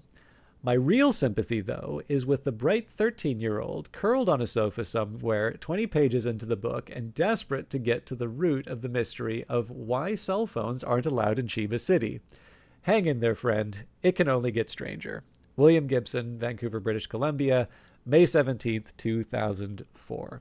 So this is, I really like this edition. Like, it's just a nice looking edition of Neuromancer. And now I actually do kind of want to go out and see, there's got to be a 40th edition of this running around somewhere. But, I like this precisely because, it's talking about how, have a good one, Jamie. It's talking about how old the book is and how strange it is. And I actually really like how Gibson highlights how, the works that are pure imagination have aged well, and the parts where he was trying to look forward didn't age well. I think that's a really interesting insight that he has. But yeah, I don't know. In this case here, it's a really interesting artifact because obviously, this is a different book. Like this book is as far from the original edition of Neuromancer, when this was new. This is as far away from Neuromancer as, of course, we are now away from this edition of the book. So. Although I'm assuming Gibson probably doesn't want to keep writing introductions for Neuromancer, but no, it's fun. It's neat to see this stuff, and again, one of the couple of the reasons why I wanted to highlight that introduction is, one, to a certain extent, Neuromancer doesn't travel well at all. Right? Like, if you're looking for science fiction, it's very confusing science fiction because the world is caught up with it, and there are assumptions and expectations that are just so completely counter to what common sense would be now. And yet, in another way, this thing is I think a really solid book, and it's one that continues to provide inspiration for people, as is clearly demonstrated by the fact that we're playing Cyberpunk, and we're talking about Shadowrun. So I actually think I'm not going to put this back on my shelf. I think I might give this another read. I actually also have there was a nice new edition of Snow Crash that recently came out, so it's apparently been time for me to get hardcovers of old science fiction.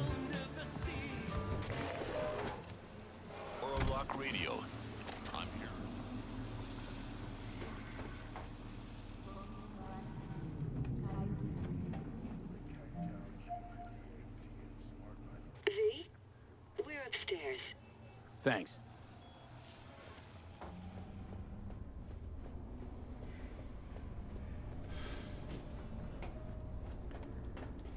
Just gonna tell you one thing. I'm listening. Don't tell him nothing. Don't get involved. This muck is deeper than you think. Suck you in if you're not careful. Chill on the drama. My role in this ends here. Fine, do whatever the fuck you want. Not like you listen anyway. Hello, V. Please, come in. Make yourself at home. Jefferson will join us shortly.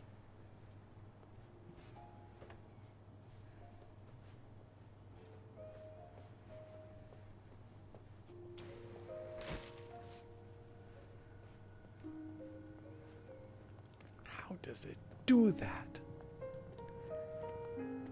Please, have a seat. Thank you.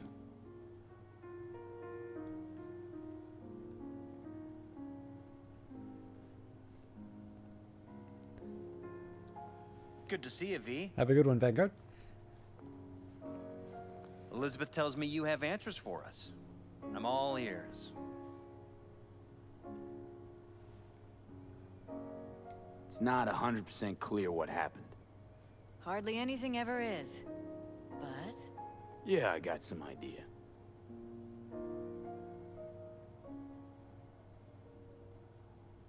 I think Weldon Holt was behind Ryan's death. I knew it! You got any proof? I don't. Just, strong suspicions. that's all we need to know, Jeff. We have to be careful. Keep a close eye on Holt. And up our security. You're right. As always, you're right. Thanks for your help, V. Your fee. Wait, that's it? You two watch out for each other.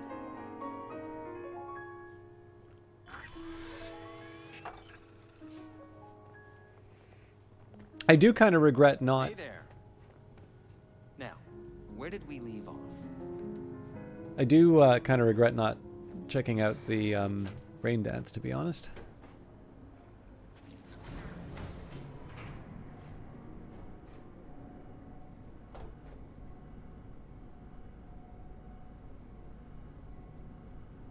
And the one thing that's kind of interesting about starting... Hello, Index Gnome. Good to see you. The one thing that I do kind of regret not... Or not regret. It's... what's interesting about starting mid-quest is that I'm not 100% sure what my plans were.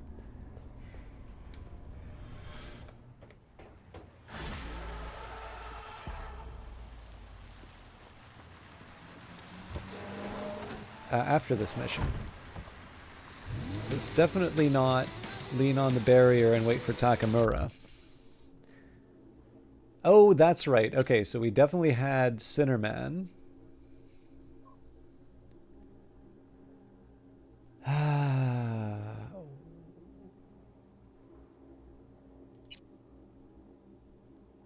Complete other jobs until Bess Isis, aka Nancy, is available to call. I'm curious about the Swedenborg Riviera. To write that kind of nonsense, you gotta have a good head. Humanity is nothing but a pyramid scheme behind a facade of tears. Well, fuck me. What's this guy on? Where can I get some? Okay. Do not remember this one at all. Talking about a revolution, go to Judy's apartment in the evening. There's no such thing as free lunch, V. If someone invites you to a chow down, someone's going to pay. Who knows? Maybe the bad guys will saddle up. Answer for all the bad shit they've done. But you know what I think? I think you're the one who's paying, and that check's well on its way. Cold Mirage, go to the afterlife and talk to Nyx. Always something interesting to be found at that dump. Take a half-brain merc with an experimental chip in their head, for example. Or in this case, a freezer from 2020. A glimpse into the past. So, I think I'll do Sinnerman first, and then we can go... I think we can go... do Cold Mirage, and then talking about Revolution strikes me as advancing the main story. I'm doing quite all right, Index Gnome. I was going to do Tyranny again, but I'm getting a little conscious of the fact that I've kind of been doing one game constantly, and that's one thing I always want to avoid. So both Cyberpunk and Tyranny are pretty big, so they're going to take a long time to get through. But, I don't know, I feel, particularly if it's a game that people, like, you know, if people like my stuff but they don't care for the particular game, if I mainline something for a long time, then it's going to be a drag, right? Like, that basically means someone sort of gets used to not visiting the channel, or they sort of endure a game that they don't care for. And, like, sometimes, you know, if there's an agreement, like I've taken money to stream a game, or if you know, if it's something like Weather Factory where I particularly like the developers and want to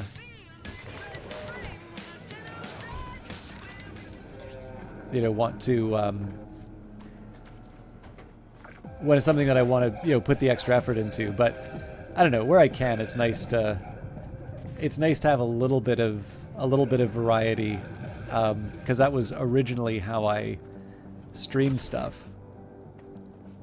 Although I think it is fair to say that based off of some of the different games that I play, I think when I got started and I was doing a different game sort of at each point of the week, cool. I also think it's fair to say that I was playing sort of shorter games, so. Here we are. Guess I just gotta wait.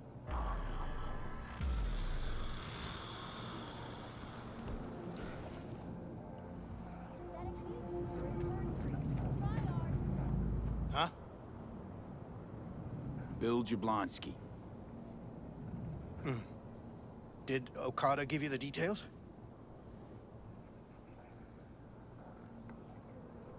Didn't go into a whole lot of detail, no.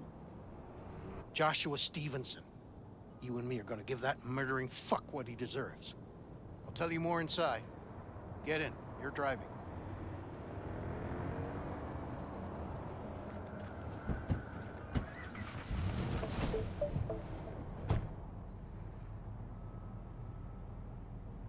They're supposed to pass down this street. We just sit tight till they show up and follow them. I want to see the light in that motherfucker's eyes go out. Whoa, why? So he can smell his own fear before he dies. Plan sounds half-baked. Honestly, don't like it. What's that supposed to mean? First up, don't execute in public, don't need an audience. Second, they could get away. You don't get it. I spent my life savings on this. That's them. Step on it.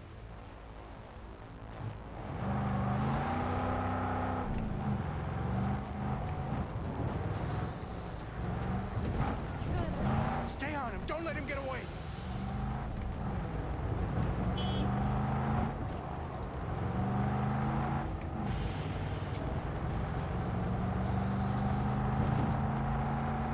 Watch out! Good lord.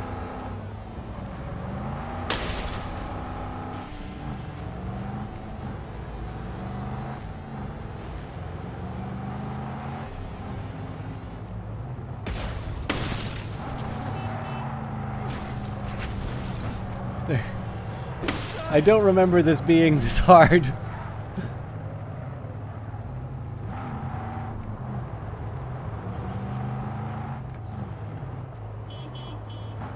We can't lose him.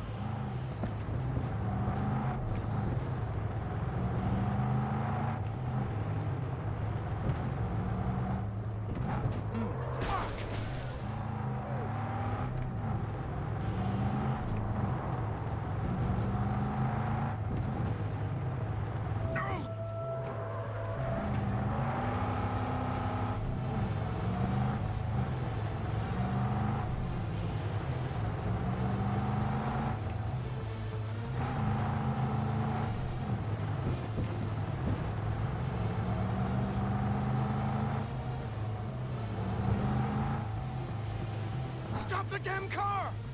Fuck! Brake, I said! Brake! This is it. Let's go.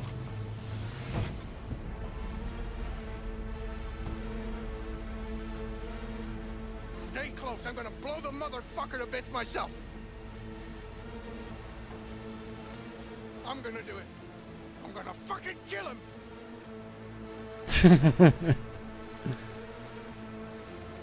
NCPD! Stop right there! Lieutenant Vasquez, NCPD! Stop right there! You're protecting a murderer! Drop it or I shoot! Wait! No, stop! Stop the killing! They're here to kill you! It's not their fault. Shoot the guy, and our deal is dead. Vasquez! Shoot! Right! Let's just all shoot holes in each other. Crying out loud. Fuck! We can't leave him here. Media vultures will be here any minute. The fuck are you doing? Stop! NCPD! Stay where you are! And get that goddamn semi out of here! We take him with us. What? You want me to come with you? I need you. You're out of your fucking mind. Hey, another word from you and I am calling the studio. Gregor, Don't make me ruin your busted career. an attempted hit on my guy. Nobody, and I mean Yeah, nobody, one cash. will harm a hair Bill on Jablonski. your head. No priors. I'm just, We'll run a deep sweep just to be sure. Borrowing you. Thanks, I owe you. No patrol car. insane And if stay you off the think I'm getting in frequencies that too. car. Can't have this coming back. I really need you. What a Please. fucking mess. Ditch the dick, we gotta go. Dickhead. No, he's coming with us. He has to. Listened. We're clear to go. Why do you Boys need from the me? precinct will mop up here. Why so badly? What's your name? V. Josh Stevenson. But you probably knew that already. Your associate. What was his name? Bill Jablonski. Ring a bell? Sadly, yes. Teach us to number our days that we may gain a heart of wisdom. Wait a sec. You're V. I heard of you. Can't say the same about you. We can't take him. Out of the question. He's way too big a threat. Well, I want to give him a job. Christ on a stick. Finally, something that isn't a complete snore fest. Could binge watch this all day if I had some popcorn. You gonna tell me what it is you want from me? Well, this one time, Rachel is right. We can't stay here. Come with us. You'll find out all you need to know on the way. Gotta object. Strongly. Noted. But you don't have a vote here. Ha! That's it. Got no fucking idea what this is about. But if you don't go with them, I'm never talking to you again. All right, I'll go with you. Move it! We're running late. Have you ever experienced anything that changed the meaning of existence? Changed your life? Could say that. Sure. Then you will understand exactly what I'm trying to do. 12 years ago, I was sentenced to prison for armed robbery. And other sins. I shot and killed several people in cold blood, and it didn't mean anything to me at the time. But behind bars, you get all the time in the world to think. And I thought to correct the errors of my ways. Why'd you shoot him? I was holding a gun. I didn't like the way they looked at me, and I had the power to stop them. I still see their faces just before frozen in time. God, give me strength to never forget. I still don't get why you're telling me this. I want you to understand what I am about to do. Spill already. What do you want from me? Stay with me for the day, and I'll pay you what you were promised to kill me. Excuse me? With what money? Not mine. The studio's. And the studio will pay.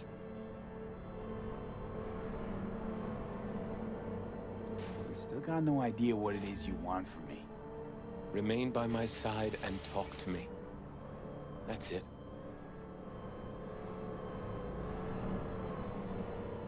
Why? Are you lonely? Yes, I am. I truly need you. Just till the end of the day. Till the end of the day. I sense anything going wrong, I'm out. No one will force you to stay. We're almost at Gloria LMR's. Give me a moment, I need to prepare.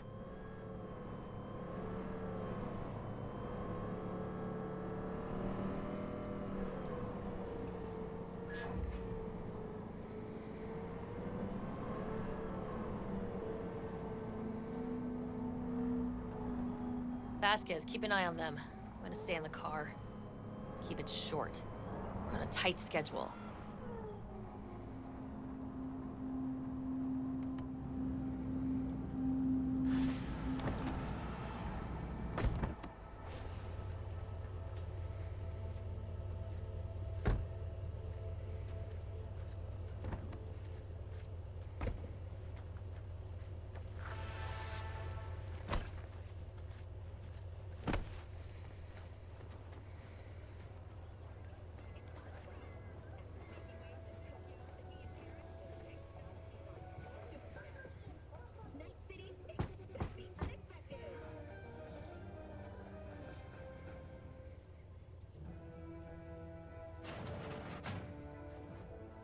Zuleika?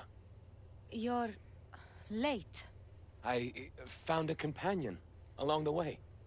Someone from the studio? Do you remember what you wrote me in your last letter? He is everything you spoke of. V, meet Zuleika. V, pleasure. You are a friend of Joshua's? Recent acquaintance, more like. Mama isn't back yet. We can talk inside until she returns. Come in. Hurry up. I'll be waiting outside.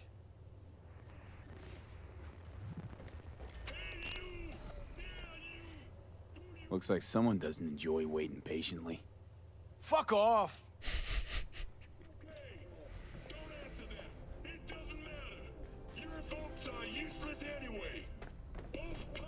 Please, sit down. Can I offer you anything? A drink? Glass of water.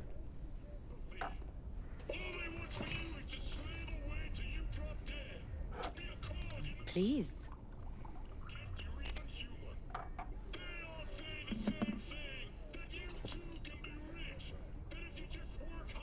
In the name of the Father, and of the Son, and of the Holy Spirit, one God. Amen. Zuleika is the sister of the man I killed. She wrote me letters while I was doing time. That is how we two were united. Through forgiveness.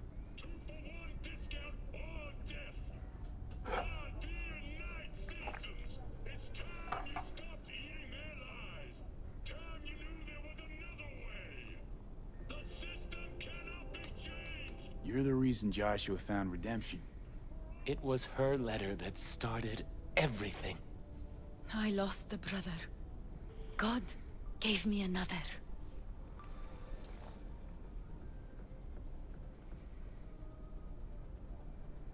It's not every day you run into a true believer in Night City.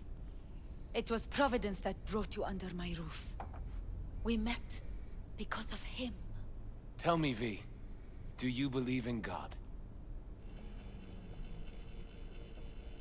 Why are we even talking about this? Zuleika and I have a running dispute. I was thinking you could help us resolve it. No. I never agreed to anything like this. I'm all ears. Joshua, he thinks he's the Messiah and wants to end his own life. That is not true.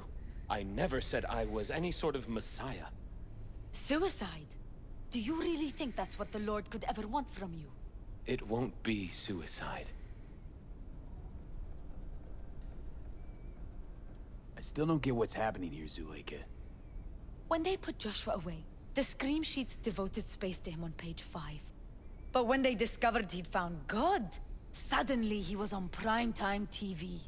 What's wrong with using a platform to tell people about my faith and God's grace? We are way past that, Joshua. Instead of being executed in prison, he agreed to let brain-down studio vultures record his agony as he's being crucified.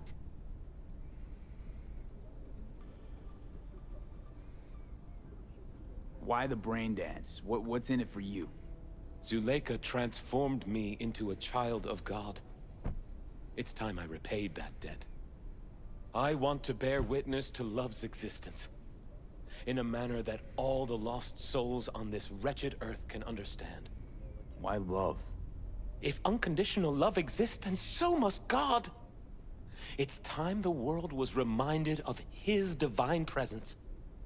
Think of the millions jacked into their feeds like livestock. The children growing up in gang-infested streets. Do they know love? Think of the joy toys on Jig Jig Street.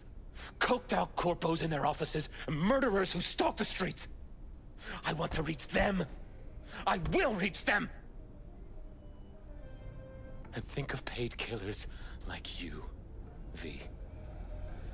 Have you known love? Do you know what it is? Mother's home. Joshua Stevenson. We meet again. And who are you? My name is V. Go. You are not welcome here. Mrs. El Amar, I have come to beg you for forgiveness. You murdered my son. That is something I can never forgive. I truly do regret the pain I have caused you. Out of my house, now! Just go, please. Out, all of you! Had enough of this, Josh. Wait! No, count me out. You killed my child! My Oh. Mrs. El Amar, please! Just go, please. Just go. I actually did not realize that that ends the quest.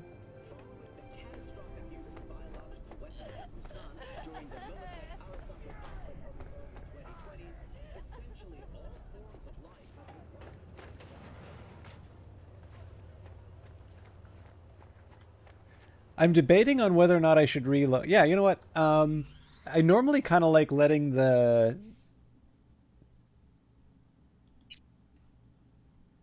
Actually, down on the street is what I'm trying to do right now. Normally, I kind of like letting the decisions stand for stuff like tyranny, but this one's like a full-on quest line. And I was actually particularly intrigued by how Howard Beale, Joshua Stevenson was sounding. So what I'll try and do is I'll skip through most of the dialogue, try and do the same choices, but Screw This, I'm Out is one that I will hold back on. So sorry for the repetition, but I'll try and keep that to a minimum.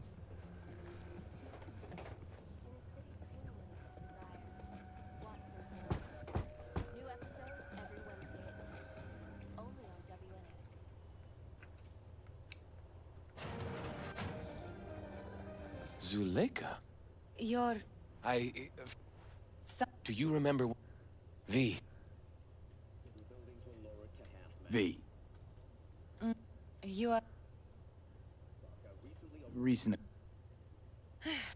Mama, it... Hurry up. I'll be waiting. Looks like someone doesn't enjoy waiting patiently. Fuck off!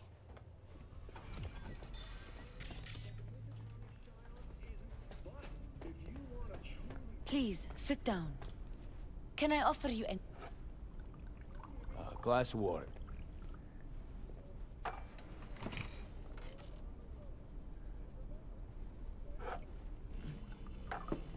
In the name of... Zuleika, she wrote me... That is how...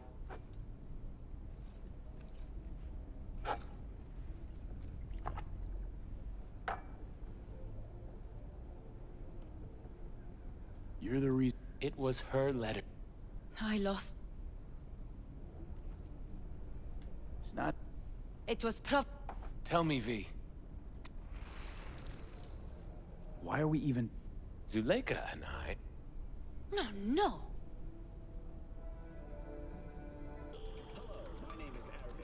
I'm all ears.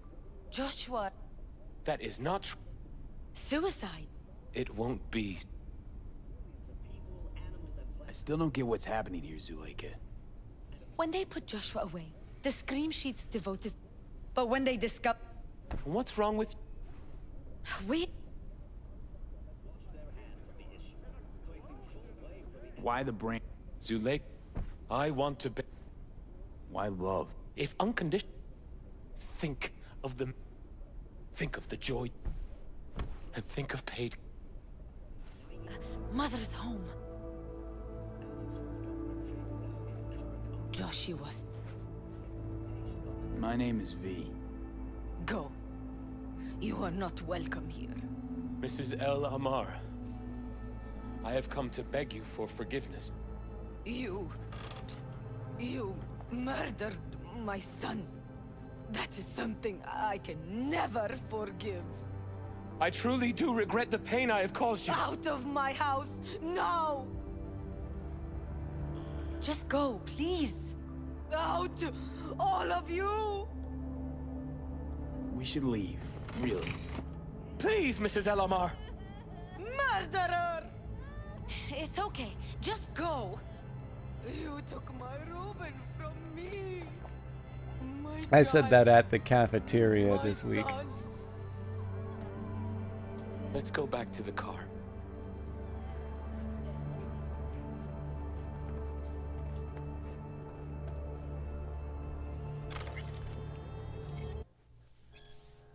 Anaphora of St. Cyril of Alexandria. We pray and beg for thy mercy, friend of man. Do not sentence us to eternal damnation, nor abandon those who are at your service, nor banish us from your sight, nor tell us you do not know our faces. Excuse me. Fill our heads with blessed water. Grant us a well for our tears, so that we may not weep our sins at thy feet. For we are the humble servants that graze in thy pasture. Wipe away our misdeeds and forgive us our trespasses, whether committed willingly or unwillingly, consciously or unconsciously, in the shadows or in daylight, long forgotten or relinquished from our memory, for only thy holy name remains. Hear the pleas of thy people. Look upon the suffering of thy servants. Do not permit my sins or the impurities my own heart lead thee to harden as the hearts of others against the Holy Spirit.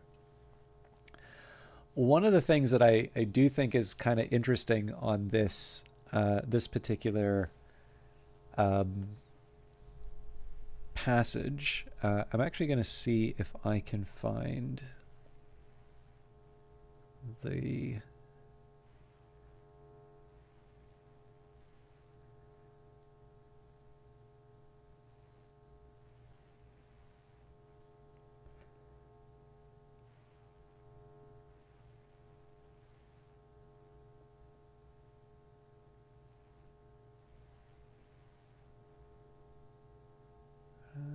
where is it?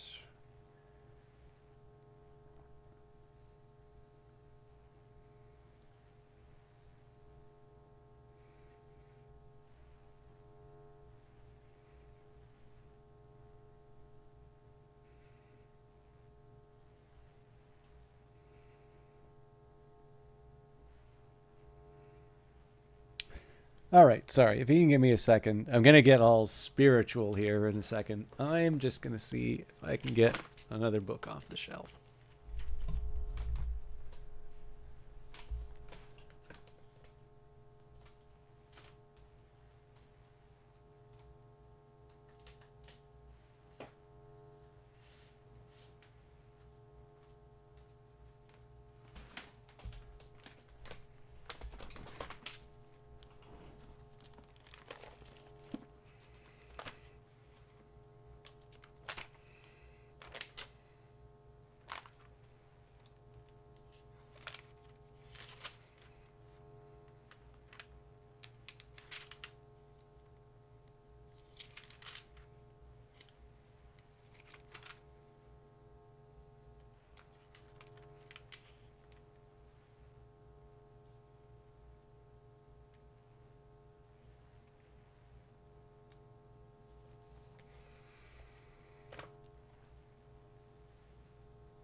All right, so this is from the book of Matthew, the New Testament. This is the New Revised Standard Translation, which is you can find this stuff online, but it usually just goes verse by verse. So this is the edition that I have available to me. So this is starting chapter 25, 31, and there is a point to all of this. So for those of you that don't particularly like Sunday school, it's not going to be too long. When the Son of Man comes in his glory and all the angels with him, then he will sit on the throne of his glory. All the nations will be gathered before him, and he will separate people one from another as a shepherd separates the sheep from the goats. And he will put the sheep at his right hand and the goats at his left. Then the king will say to those at his right hand, Come, you that are blessed by Come, you that are blessed by my Father, inherit the kingdom prepared for you from the foundation of the world. For I was hungry, and you gave me food. I was thirsty, and you gave me something to drink. I was a stranger, and you welcomed me. I was naked, and you gave me clothing. I was sick, and you took care of me. I was in prison, and you visited me. Then the righteous will answer him, Lord, when was it that we saw you hungry and gave you food, or thirsty and gave you something to drink? And when was it that we saw you a stranger and welcomed you, or naked and gave you clothing? And when was it we saw you sick or in prison and visited you? And the king will answer them, Truly I tell you, just as you did it to one of the least of these who are members of my family, you did to me. Then he will say to those at his left side, You that are accursed, depart from me into the eternal fire prepared for the devil and his angels. For I was hungry, and you gave me no food. I was thirsty, and you gave me nothing to drink. I was a stranger, and you did not welcome me, naked, and you did not give me clothing, sick and in prison, and you did not visit me. Then they also will answer, Lord, when is it that we saw you hungry or thirsty, or a stranger, or naked, or sick, or in prison, and did not take care of you? Then he will answer them, Truly I tell you, just as you did not do it to the least of these, you did not do it to me. And these will go away into eternal punishment, but the righteous into eternal life.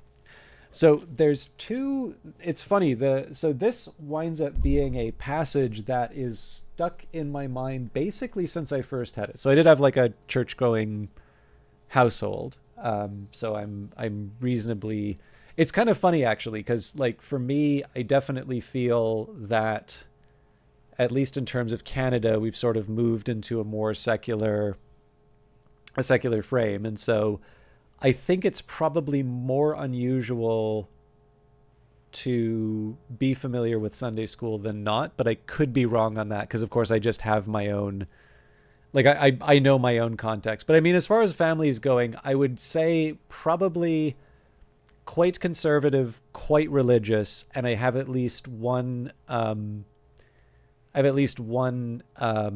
of my family who is like an ordained minister. But one of the things that I found probably quite striking about that passage is one way or another, it has always sort of struck me as a decent kind of frame of reference or frame of conduct. And it's funny because when I had looked it up as an adult, because I kind of had the gist but couldn't remember the exact phrasing of it. Obviously it's a really famous passage in the Bible, but I had looked it up, and then there was something that kind of, with the benefit of like being an adult and reading a bit more, and you know what Sunday is, but school is more foreign concept. So what really caught me about that, well, I'll talk about the first side and then the second time around, that divorced from the reward and punishment that's described in that passage, whether it's an upbringing thing or I'm, just have a temperament, because I would say the majority of religious people I know do not live that way. But it is actually something that, where I can, I've tried to take to heart. And it's not necessarily one, I do not want to give any even hint of thinking that I have this sort of saintly existence. I'm not good at giving change to people on the street. I'm not, like, I have done it before and I probably would do it again. But I mean, one practical matter is I just don't have a lot of change on me at any given time. And I don't necessarily think poorly of those who don't. But, I've had the experience of going to both elder care facilities and the hospital, usually around Christmas time, but not just that, and just like meeting with people as part of like a community outreach thing.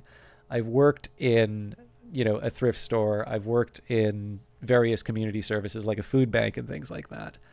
And in the past, and it's difficult because I don't drive. I basically rely on public transit. But I am quite curious about services that involve sort of contacting people in the prison system and, those kinds of interactions and such. And, I don't always have, I tend to find that sickness, real, like heavy sick. So there's obviously institutions that allowed me to sort of do the visitations and things like that when I was sort of still on the West Coast. And I don't quite have that integration now. So usually when you hear someone is sick, it's going to be someone who's already part of your family, which I don't necessarily think is quite the same as what's being described there. But, when the opportunity has come up, even if it's inconvenient or if there's lots of other excuses, I will sort of say an idea like this, which I think is a very pleasant one, at least in the back of my mind, is that if you live in the kind of world in which people, don't, again, there's always going to be 100 reasons to not do things, right? Your time is precious. You have a finite amount of it. But if you can, or the opportunity presents itself to see if on the margin, maybe you take that time, maybe you give up that afternoon or whatever. And sometimes it's actually a very pleasant thing to do. But, you don't necessarily know that going in. It's something that, I think probably by any standard I could do better, but it's one that I have, for one reason or another, and again, this could just be I was sufficiently indoctrinated when I was little. It is actually something that's wound up having sort of that mark, and it's something that has kind of driven my behavior in a certain way, again, without trying to hold this up as some sort of, high horse or whatever. And the reason why I wanted to talk about that is because there's another half to that parable, which is, as far as I can tell, this is actually the first time that the concept of hell is introduced in the Bible.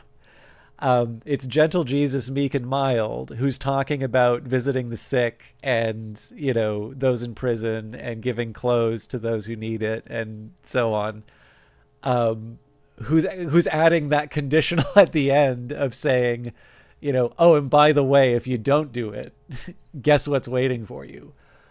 And, it was funny. The reason why I kind of wanted to talk about this a bit is because, I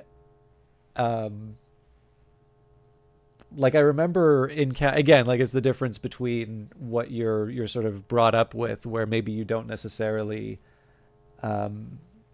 you'll just do, it's like when you're born into a family, right? You're probably much more likely to take on the beliefs that are, part of your upbringing. And then over the course of living life and hopefully, doing your own reading and things like that, you start making some decisions for yourself. Although, again, they're always going to be colored by what you were brought up with. So, as it happens, I have probably a better understanding of a lot of theology than I would had I been born in a randomly selected Canadian household. Definitely, I would say, as Index Nub says, I probably would be near certain if I was born in Sweden. But yeah, so it was particularly shocking just to go out and read that passage again, because to a certain extent, that really pleasant idea, almost to a certain extent, felt cheapened because of that condition that was added to it. But there is this side of me, you'll see the religious writing in Cyberpunk 2077. But I guess one of the things that I find a little curious for me is there is that side of me. There's obviously I'm playing a game and I want to see everything in the game impulse, so I kind of follow along. And yet I need to admit, this is the second time that I'm doing this quest, and I definitely feel like there's that other side. The most sympathetic side that I have for this quest is usually being with this guy, at his request, sort of for his final hours. Although obviously this does take a nasty turn. And what I do find kind of interesting on this one is that, like, there's never been a time when I play this and think that this guy's okay. As far as I'm concerned, this is basically the Howard Beale scenario, where someone who is, obviously sick is being exploited by a profit-seeking entity that will, is going to make bank. It does. It's why I find this one a slightly interesting one, for the simple reason that there's a clear point where Johnny turns against what's happening, even though he's like super, he's doing the rubbernecking thing. And I guess for him, it's sort of the corporate dimension. But again, it is sort of, to me, it's always sort of fun in terms of where your particular line or where your interest lies in terms of the setup, because in one sense you can want to try and exercise whatever approximation of kindness you find in the Cyberpunk 2077 setting towards this individual who's obviously not okay, and then either also profiting from his demise or whatever other, there's a few different options for this particular quest line. But like I said, there's I don't want to overdo it in terms of the particular passage. I just really wanted to share the passage one because I think it does it better. And I would actually say, for those of you who are interested in this sort of thing, Elizabeth Bruning, as far as I can tell, is a genuine true believer. Now, she is definitely a pretty heavily progressive, i.e. Left-wing writer. I think she was at the New York Times, but I believe she writes for The Atlantic now. And she did a series. Fair point, Tom. I suppose I need to be a little more clear in terms of the final moments for certain characters in games. But yeah, what really interested me about this article was she went and witnessed a number of executions across the United States. And to a certain extent, you can see why this would be something that a journalist, particularly at a publication like The Atlantic, which really is punching above its... Well, it's hard to say punching above its weight, because it really feels like it's basically hiring every top-tier writer they can get. But in the case of a publication like that, like, to a certain extent, you can see how covering executions and doing a big piece on that would be the sort of big article you would see in a prestigious publication like The Atlantic. But I did listen through the Apple News app. There was an interview with Bruning, and she actually described her original reasons for doing that. And it was just that passage that I was talking about. I don't believe she quoted Matthew at length, but I knew exactly what passage she was talking about. And in fact, the entire impetus for that article was the specific passage on visiting people while they were in prison. And so she basically did a whole bit on executions in the States, interviews with the inmates, descriptions of the executions. And one of the really big takeaways from it is basically there's no good way to kill people. And it's also one of these very difficult ones because there are large parts of the medical community that just do not want to have anything to do with executions. But what this means is that the administration of these are definitely, like, they're not done by the trained professionals you would expect. They've withheld their services for that. And I would have had this belief prior to the article, but as far as the various forms of lethal injection and that, when I have heard the process described, it has very much to me, it is describing one which is very much about making the the observers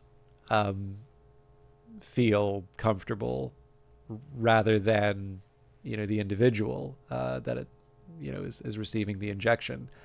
But maybe what I was surprised by was even then there were descriptions of much longer executions than I was expecting, going in. And then, a few other, like in this case, this is where the horror stories come in, and like you can go read the article if you want on that. But I was definitely surprised, to say the least, on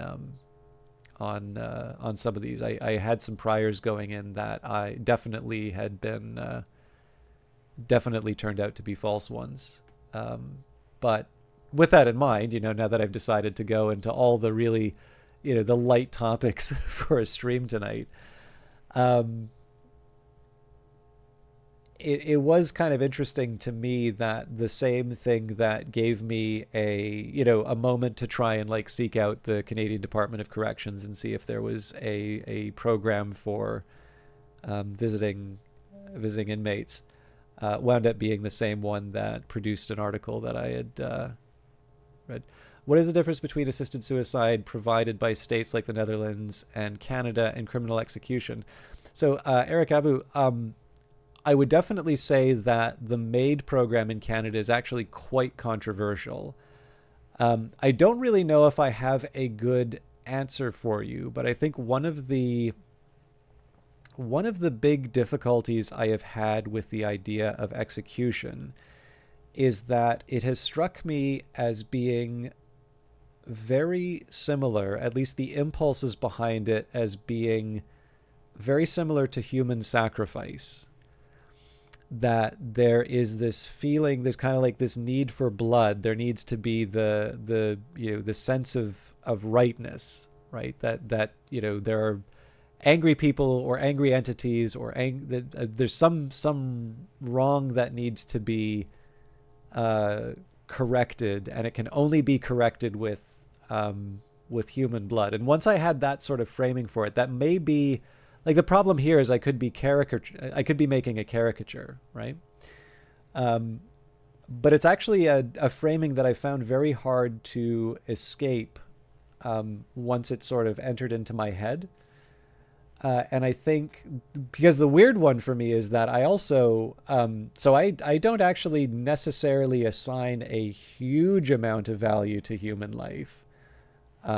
So I had at one point in my life done an application to the military, and they did ask the question, in the courses of your duties, you may be called on to take a human life. Are you okay with that? And because I have something of a philosophical bent, I considered it, because if you think about that is actually a fairly significant, that's a fairly significant commitment that you're making, right? That effectively you're taking away a fairly major decision yourself, whether or not to end a human life. You're taking that decision away from you, and instead you're putting that in the hands of the state, which, I'm not entirely sure how much reflection people put. I mean, you're probably going because you want a job, and you'll say the thing that you want for the job, but obviously that's ideally, if we're a well-constituted society, it's not one that you just kind of casually commit to, right? So yeah, I have sort of a weird feeling on this, because like there is a side of me that says, I don't assign a particular, like it's definitely not it's not a major preoccupation for me. It's not one where I sort of say, every life has this supreme value or something like that. But I suppose this idea for me, a suicide, or an assisted suicide, like I'm maybe not really that opposed to the idea of people deciding when and how they want to go out. And it strikes me that making it, I don't know, like having some sort of mechanism for people to make that decision without having to kind of take it into their own hands seems reasonable, although, as I sort of alluded to, MAID is quite controversial in Canada, and I actually have a lot of sympathy for the outrage at it. I think there are a lot of different ways that you can implement those programs, and there are definitely better and worse ways of doing that. But I think in terms of the idea of criminal justice, I'm not entirely sure I would draw the comparison, because of course to me the justification for assisted suicide would be the decision being made on the part of the individual. And the reason why we have a justice system, of course, is that there are people who have broken laws, and a fairly major one would of course be the termination of another human, usually the reason why we have executions. But again, that kind of comes back to the idea of like, well, is it the two wrongs making a right? Is it, we kill the killer? And again, that kind of comes back to, okay, so are we just trying to appease something? Is this again a form of human sacrifice, et cetera, et cetera? And that's kind of where the challenges has come up for me. So it's a weird one for me, right? Because as I've sort of indicated, I don't necessarily have a particularly high value for individual human lives, and yet I will express a certain discomfort with the idea of execution. And of course, as Index Gnome points out, I think there's enough. I think there are enough examples of a sentence like that being carried out only to find out that the matter was not as settled. But to me, I'm as outraged by those. Like I'd put it to you this way: somebody serving a year in prison for something that they didn't commit. I actually am horrified by that idea. But on the overall spectrum, it's clearly more minor than a terminal sentence.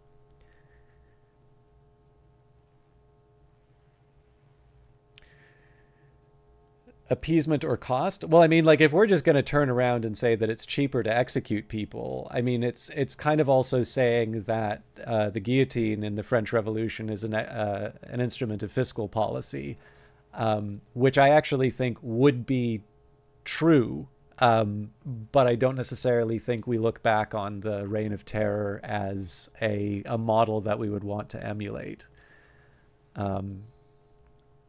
Yeah, I would argue that probably financial expedience is probably the... Okay, so if you don't... I think you're going to have to unpack the idea a little bit more then, because that's the only way that I'm kind of reading what you'd said.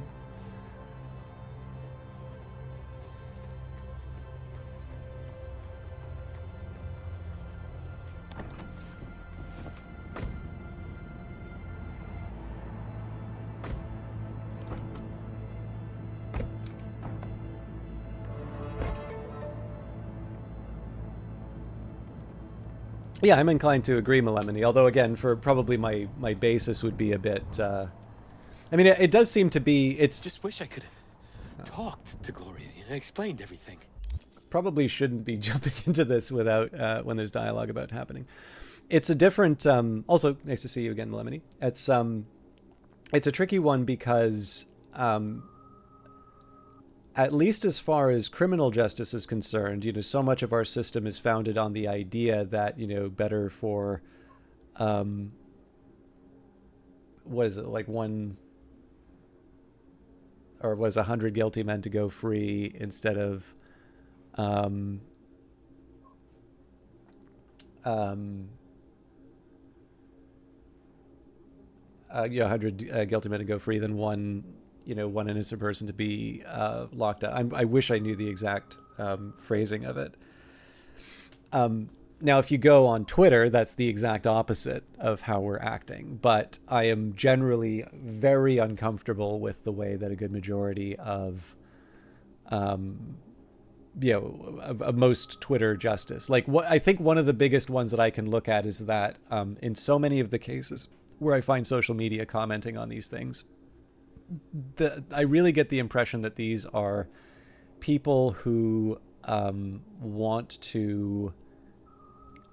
a justice system in which there are sort of foregone conclusions. And that kind of justice system, one, I think is stretching the term justice beyond any reasonable application, let's say. And when we do see systems like that, we do not associate them with free countries. I can think of examples of countries that have very high conviction rates, but they're not necessarily ones that I think people would align with freedom. So in my sense here, it's completely independent of the idea of whether or not there's a death penalty. It's, to me, just kind of what I would consider to be the bedrock of our current system. Although I am sort of recognizing that there's a certain fraying of that particular idea, that I think there's a number of people who feel that because certain there basically have been certain outcomes in a number of high profile cases that they would want to see something where there's more or less a foregone conclusion. So Eric Abu says, I'm looking at it from a Viking weregild. Every crime has an associated cost for committing it. I mean, I can't really say that that's something I would be on side with, because it sort of implies that I kind of get where it comes from, right? It's a very ancient idea, and you can find in a few religious texts too, and kind of set payments for certain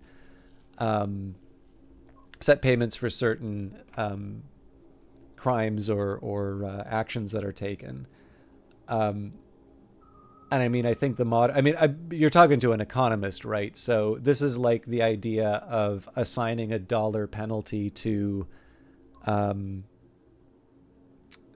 arriving late at a daycare. And, some people are taking a reasonable economic intuition, which is to say that if you associate a cost with an infraction, you'll see less of that infraction. But of course, what happened was there was actually an increase in lateness on the part of the parents, because rather than feeling like they were inconveniencing the daycare, what they were doing instead was they were effectively paying for the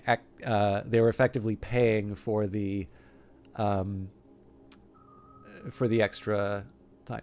Well, I mean, you can say that, but I'm going to go so far as to say that we have something very different in practice from what, at least in terms of chat, you've described. Now, I'm going to accept that I may be misinterpreting. It seems very clear you have an idea in your head that is maybe not one that I'm getting from reading chat. But the answer to me basically says that there's a film called Syriana, which is a pretty interesting one. And there's a oil executive who's trying to get in touch with the royal family of a country. Kind of the names of the entities are all sort of muddied around, but Matt Damon plays this character. And there is a broken light in the pool. So this lobbyist's child dives into the pool, is immediately electrocuted. And what this does, this effectively becomes a point of leverage. And as an apology, this individual that he's trying, member of the family that he's trying to get in touch with, signs a contract with the business, right? Kind of gives him the thing that he wants. And at one point, the Matt Damon character says, well, gee, that's great. How much for my other kid? And, he turned, and I mean, eventually the member of the royal family turns around on him and is like, and it'll be 55 million for the other kid. Like, there's a bit of an argument that comes out of it. But I think people can kind of see the difficulty that they have with that. And I would argue that even, when you look at some of the stories, like I read Beowulf recently, and there's sort of this idea of, they did these things on us, and then they had to we had to pay it back and so on and so forth. But I mean, this is also where you wind up with these other stories of revenge cycles and such, right? And I don't necessarily think that they don't describe to me systems where we get out of those cycles. They don't strike me as ones where we enjoy a lot of the progress that we've benefited from. And so I will confess that I'm not very well equipped to talk about justice as a big capital J concept. I can sometimes describe what I feel comfortable with and what I don't feel comfortable with, and I can sort of try and describe the contours around where certain ideas come from. I do need to just sort of say, like, the only reason ideas of executions have come up, this is largely just because it happened to be that a passage that I read, which I thought was relevant to this this quest, at least in terms of how I react to it, wound up being one that was the motivation for Elizabeth Bruning to write that Atlantic piece. But yeah, the I don't know, like it's also one of these ones that I sort of appreciate, that there is a lot of philosophy and political theory that goes into the idea. I mean, so I guess the biggest one would be, the Republic, right? It opens with the question, if I'm a big badass who can actually get away with anything, what possible reason do I have to behave correctly? And then Plato spends the rest of the dialogue trying to answer that, right? So, yeah, I will say, Melemony, so maybe I wasn't as clear on this. When I'm talking about the financial charge, right? The consequence, at least in the case of daycare, and like, just to be clear, obviously there are, there's a spectrum of penalty, right? So if the penalty for drunk driving is execution, probably you're going to see a very substantial reduction in terms of drunk driving, and you would almost certainly see outrage as a result, because of course, as a society, we would consider that to be a completely disproportionate response to to that behavior. But yeah, in the case of the daycares, again, the example was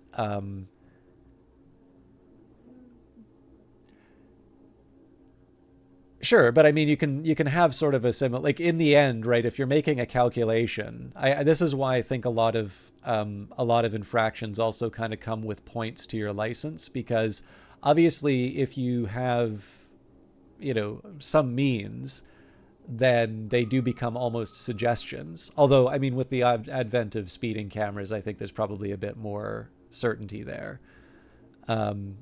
But I mean, in the end, all that you're doing in terms of if you get caught, you're just assigning some probability. What you're calculating on is an expected value, right? So if it's, $500, or let's make it $600, so the math is easy, right? So $600, and you have the equivalent of rolling a 6-sided die. If you roll a 1, then you get it. Then effectively you're treating it like it's a $100 price for speeding. And some people will totally accept that, and other people will stop.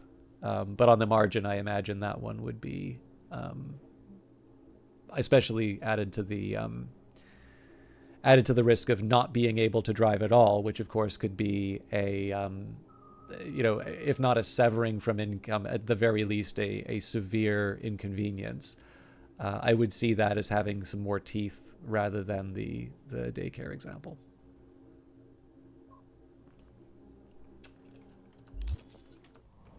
Somehow I thought she'd find it in her heart to forgive me.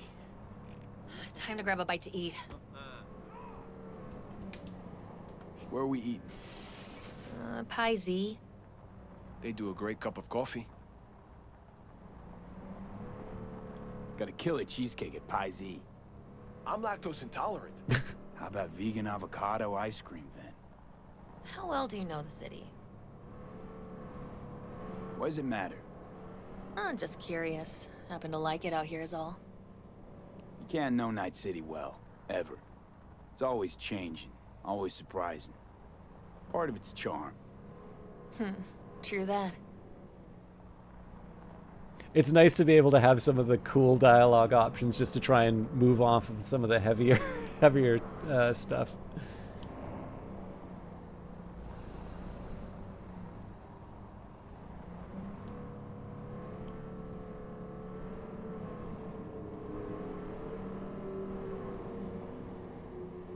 Take Stevenson inside, grab us all a table.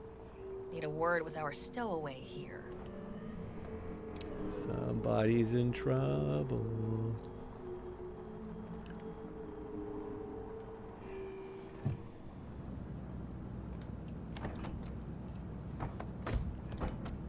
Wait up a sec, I want to talk. So, what do you think about our next big BD star? He's got some organic chips loose. Needs psychiatric help. My thoughts exactly. But it's too late for that. If he's as crazy as you say, why is he so important to you? Because Stevenson's got a little something that's in short supply, but in very high demand. That little something's called authenticity. And that brain composed entirely of cat shit at this point. He truly believes what he says. Sounds like the perfect BD actor. And one incapable of fucking up in any way. Stevenson could be a fat old fucking gold vein for our studio. And that's my concern because... You're fucking with his mind, asking probing questions. You're making him doubt, and most importantly, jeopardizing my investment. So I'm prepared to pay you double what he's promised you to quietly walk away. Don't do it, V. My answer's no. Why do I think you don't understand what I'm offering you? Understand just fine. Let's go inside.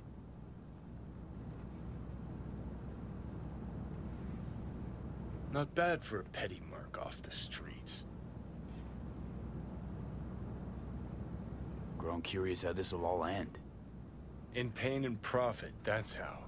One's sacred, the other's insane. Though who knows if they aren't congruous concepts. But yeah, I'm curious too. And I've been surprised before. This is also one of the rare cases where I actually follow through with some of what Johnny's saying, even though it does suggest that the more you start agreeing with him, sort of the more it sort of shows him taking control. I've seen every kind of dirtbag in this city. This Jesus shit ain't fooling me. You even think about making a break for it, your ass is going down. Nobody's paying you to open your mouth, Vasquez. Got a tough customer with that Vasquez. Even for a badge. He is set in his ways, like so many men. Vasquez. He blew inside and out. I actually have a thought on that index gnome, but Might as well been born with a bag. past the... Must have some solid dirt on him then. I'll get past the dialogue. The studio majority stakeholder's a corp. Unlike you, Vasquez would clearly mind having enemies in high places. This brain dance. I'm curious. Tell me more. Title's the passion. We're speaking to the LCD, of course. And it's gonna revolutionize BD. How so? Well, Stevenson's furlough is only so long. We can only scroll the last bit with him. But we'll fill in the run-up to the finale with BD doubles and Emobank assets. It'll feel like Stevenson, though. How's that even possible? Give me a break. We're part of EBM. Infinite investment in tech. Couple of years and we won't be using actors anymore. My dream of the day. So why Josh? Sounds like you don't even need him now. The son of man's agony. You can't weave it strictly out of digital threads just yet. And you, get any say in all this? We forced the writers to go with the Christian gospel according to Luke. They'd originally opted for John. Guess that's, important for... John's version is crude and over the top. The Gospel of Luke speaks more to my sensibility. Besides, Luke's Christ is prepared for what awaits him. I want the world to understand that. Feel it. Night City, expect the unexpected. What does he want to convey exactly? That Christ was merciful and continues to die for the world's sins. Chatter's pointless. That's enough. Stevenson can't be distracted. He has to focus now.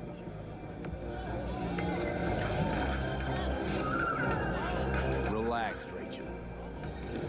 Yes, why, I don't know anything about you. How do you spend your leisure time? What do you do to unwind? None of your fucking business. I mean it as a serious question. I meditate. Didn't take you for one with a spiritual side. You being...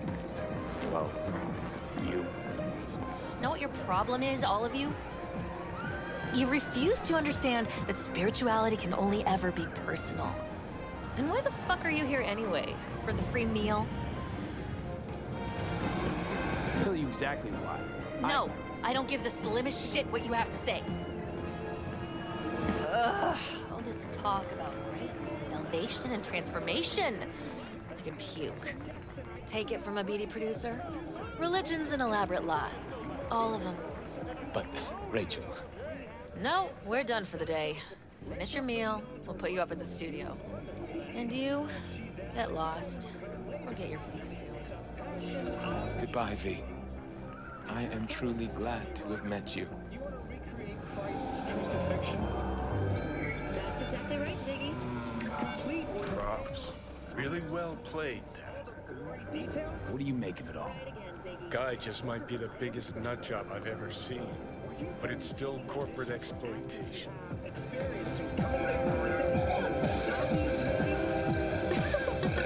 Unfortunately, that wasn't something. I just feel bad for him. We could talk in circles, but who cares what we think? What would it change? No. Corpse will continue to grow rich off his type, and the masses will live on with their pipe dreams. Seeing as how they were destined Hang to on, die. where's Rebel Johnny? Seem to have lost him. Well, I found him. He's inside that guy. He's the real rebel.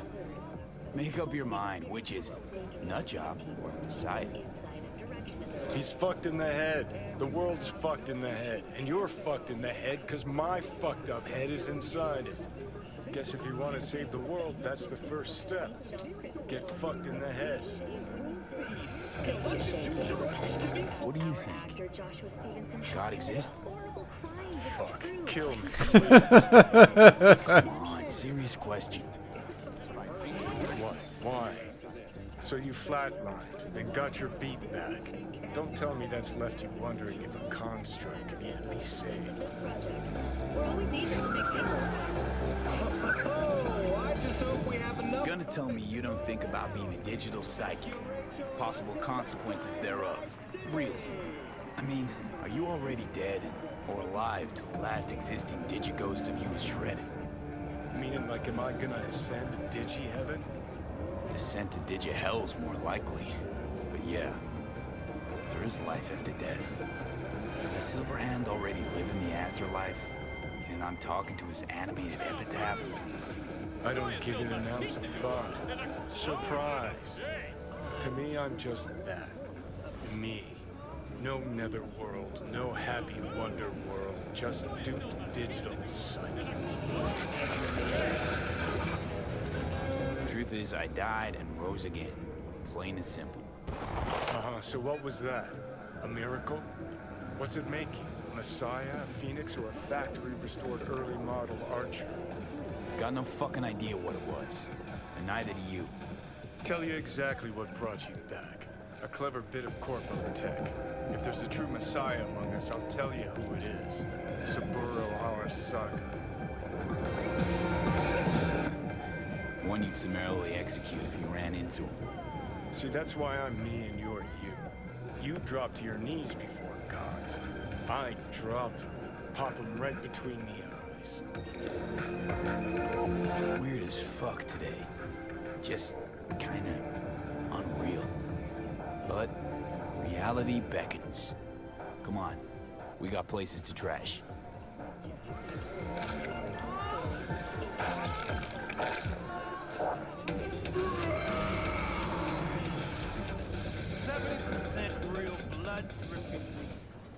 So, Index Gnome said, Cyberpunk 2077 lacks darkness for me, just doesn't feel desperate.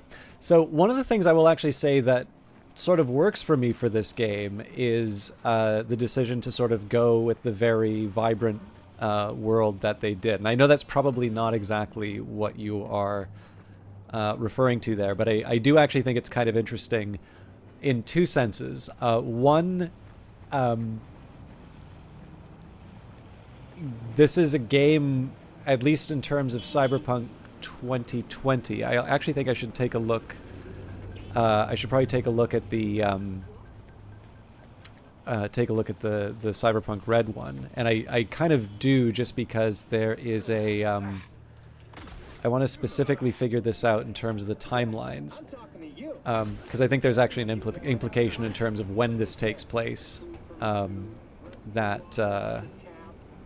That might be relevant here. But yeah, I mean, Blade Runner is really hard to. Blade Runner is a really hard act to follow, and I would actually say that a lot of the time it really feels like people take Cronenweth's cinematography from Blade Runner. They kind of reheat those leftovers, and people talk about how innovative the art direction is. And it's very funny because, like, Blade Runner looks amazing. And like, I also want to point out that Blade Runner is also not devoid of color, right? Like, there's neon all over the place there. You've got colorful umbrellas, but there's this really, really conscious choice to limit it. And so you have what is in some ways a very colorful movie, and yet presented in a way that you get the impression that you've watched something that's just like one pigment away from being black and white. And I think that's one of the reasons why Blade Runner's really continued to be this source of inspiration for a lot of sort of follow-on works. So I am kind of intrigued by the decision that CD Projekt Red made, and like, to a certain extent it makes sense, because if you take a look at a lot of very successful games prior to Cyberpunk 2020, you can actually definitely see an alignment with more color, more vibrant, in fact in some cases more pleasant environments, right? So I'm thinking Overwatch would be a good example of this. I think it's actually, if I think of it, as one of the few areas that is depicted certain parts of the Middle East as being quite green. Like, to a certain extent, like, we talk about the Fertile Crescent, but because, Desert Shield, Desert Storm, that you get this idea that you're looking at Arrakis or something. But Overwatch definitely was a change to that. And then I'm trying to think of another big one. I mean, Fortnite, but it's really hard to compare anything from this to Fortnite. Overwatch already is a stretch. But yeah, it's something that sells, right? And what I think is kind of interesting is that in the terms for Night City, it's almost this like shopping mall, right? So you have all of the excesses of kind of the cyberpunk dystopia. And there's the obvious Blade Runner references in the game for sure. But to a certain extent, it's like the science fiction equivalent of sort of the zombie apocalypse, right? So a zombie apocalypse from a North American developer is basically a libertarian paradise, right? You've completely gotten rid of the government. You just get to run around, and that's their idea of a good time. And then, if you do that, usually if you're doing that in like Eastern Europe, you get something like Metro. So obviously there's different perspectives on what what the world looks like after everything sort of breaks down. So in this case here, Cyberpunk 2077 is basically said, a rebuilt Night City looks like a mall. And one of the reasons why I find that an interesting choice is that in Cyberpunk 2020, I will take this call. It's a good thing you answered. I could probably use your help. Probably? Fine. I could really use your help. Can we meet? Deep breaths, Pan Am. Tell me what's going on. Do you remember Saul? The leader of the clan I left? Yeah, I had a falling out or something. Doesn't matter right now. They nabbed him. This is just not suitable for a call, V. Just tell me when and where. You don't know how good it is to hear that. Swing by the Aldecaldos camp. I'll explain it all. The Aldecaldos? Thought you parted ways. Look, it's a long story. Just hurry over. I'm here.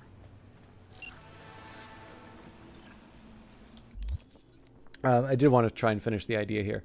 Well, I mean, whether or not Blade Runner is not a main reference for you, I think it would be fair to say, it's. I think we could probably pick more Cyberpunk references that are cribbing from Blade Runner's notes than not.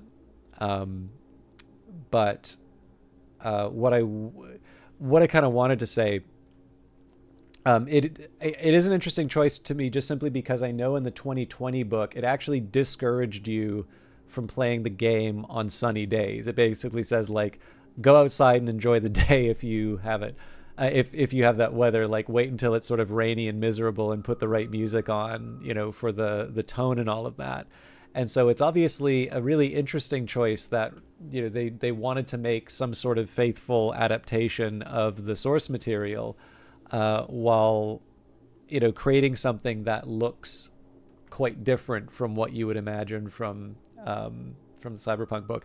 And I actually I do have the Cyberpunk Red core book, so I do want to grab my tablet and see if I can see if that recommendation has survived. Also because I want to see where this fits in the overall timeline. But in terms of the emotional tone, that's kind of interesting that you draw from that, because I do actually find there's a couple of really bleak missions. Now, I will confess that I haven't played to the end of this, but when it comes to mind, like I don't think there's any good ending for Sinnerman that we're on.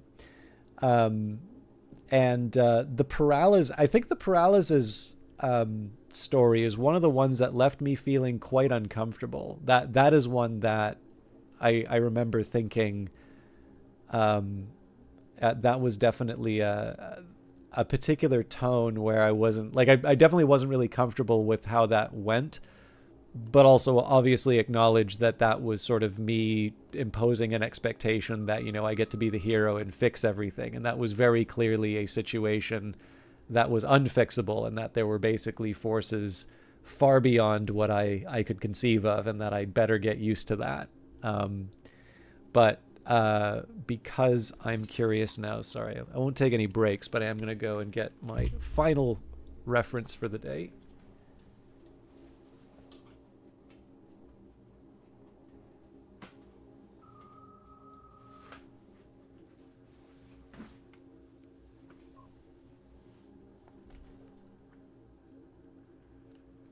This is going to take a second for me to bring up.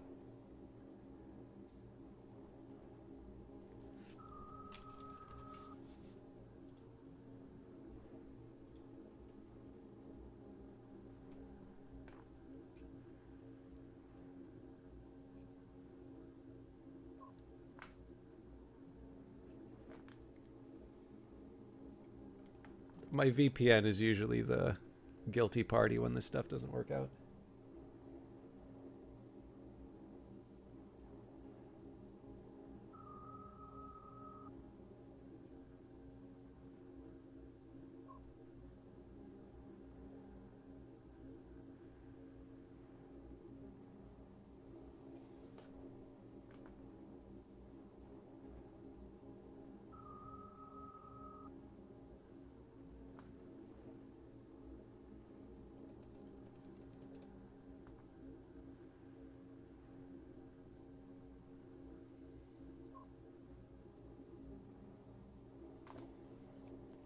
Okay, so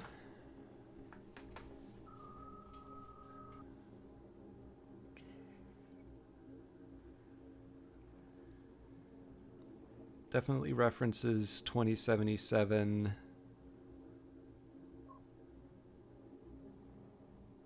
Oh, here we go. Okay, so it does seem like Red takes place before 2077.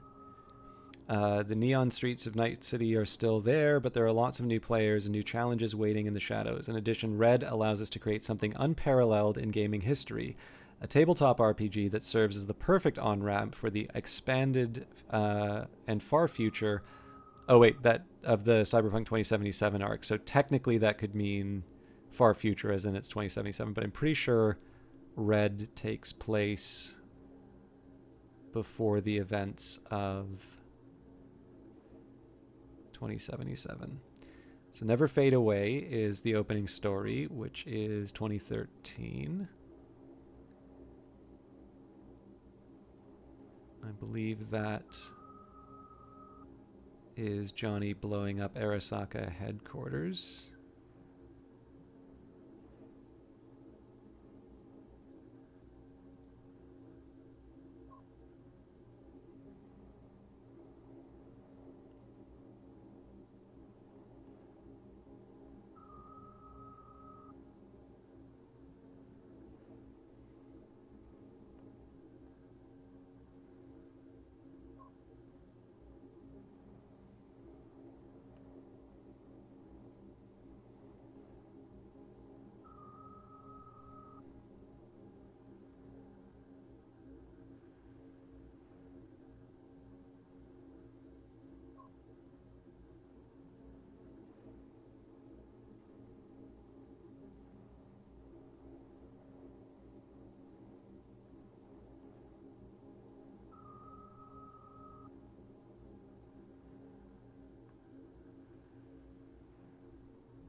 There's always a few little references here. So, like, this is especially true of the time of the Red, when a massive war between mega corporations and atomic bombing have ravaged what little vestiges of civilization would be familiar with people today. I think the problem is that I'm consulting parts of the book which aren't...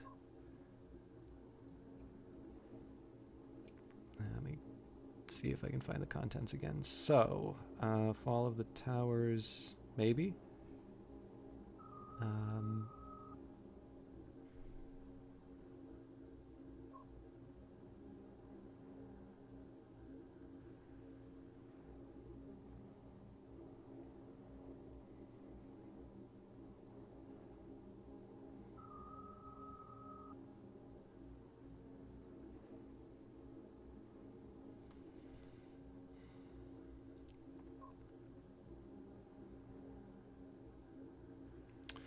Yeah, so a lot of these are short stories. So what I am going to do here, I will simplify the search and look for rain.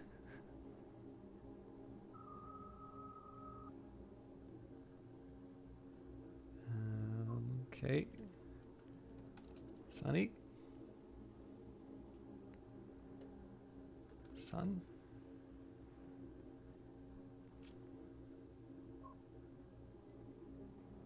Yeah, so two big... I don't want to spend the rest of the night consulting that book, but two big things that I sort of draw from the quick scan that I got. So my understanding here is that Cyberpunk Red obviously takes place after 2020, and is effectively dealing with sort of the... not exactly the reconstruction, let's say the aftermath of the destruction of Arasaka headquarters. So an atomic bomb has gone off in Night City. And that's just changed the status quo in a obviously a significant way. Which means that Cyberpunk 2077 is taking place in a time after the Red. And so I've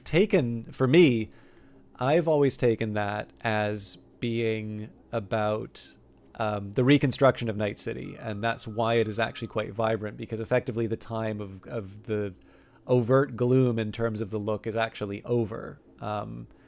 And whether I'm right in that, I'm not 100% sure, but that was at least kind of the way I read it as soon as I had read the rule book. But I do find it interesting that admonishment for playing during a sunny day is no longer present in the rule book. So maybe they've changed. Anyways, so I'll just mention what Index Gnome said here. So we definitely have some good stories. Some are bleak. Just my general feeling about the game. Would not ask the devs to change anything, though. I don't think everything must be a copy of other stuff. It's often best when it's not. It's just it doesn't feel that cyberpunky for them. Okay, I wasn't quite planning on doing Riders of the Storm, but she did sound like she wanted me there right away. So we will make as much progress as we can. But I also do need to wrap up sooner rather than later.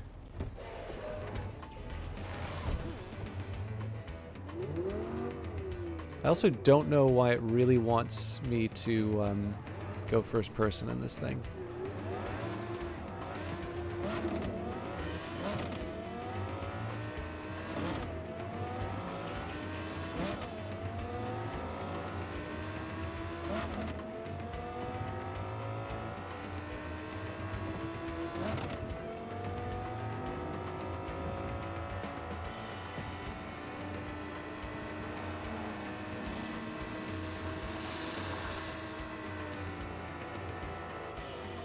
If I'd known that they were gangers, I wouldn't have swerved.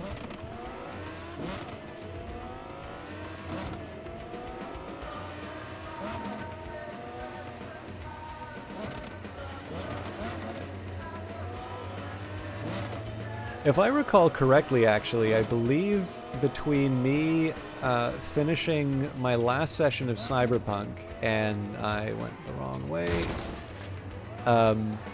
and Phantom Liberty coming out, I believe I had been... I don't think I finished. I think I was at the... staying in the shelter part of Riders of the Storm. I definitely remember... I remember the line of dialogues. How boobs! I love that word. And then I think there was a bit of an exchange with Panam. And then Phantom Liberty came out with the recommendation that you start the game over again. So I don't think we're quite there. So I know I completed Sinnerman, for instance, but we are quickly getting to the point where I'm entering material I haven't seen before. Although I have done this in a different order as well. So for instance, I haven't done any of the Takamura stuff, and we definitely did Takamura stuff in the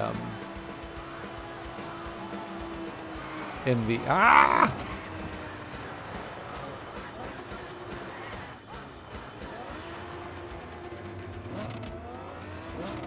the earlier playthrough, so.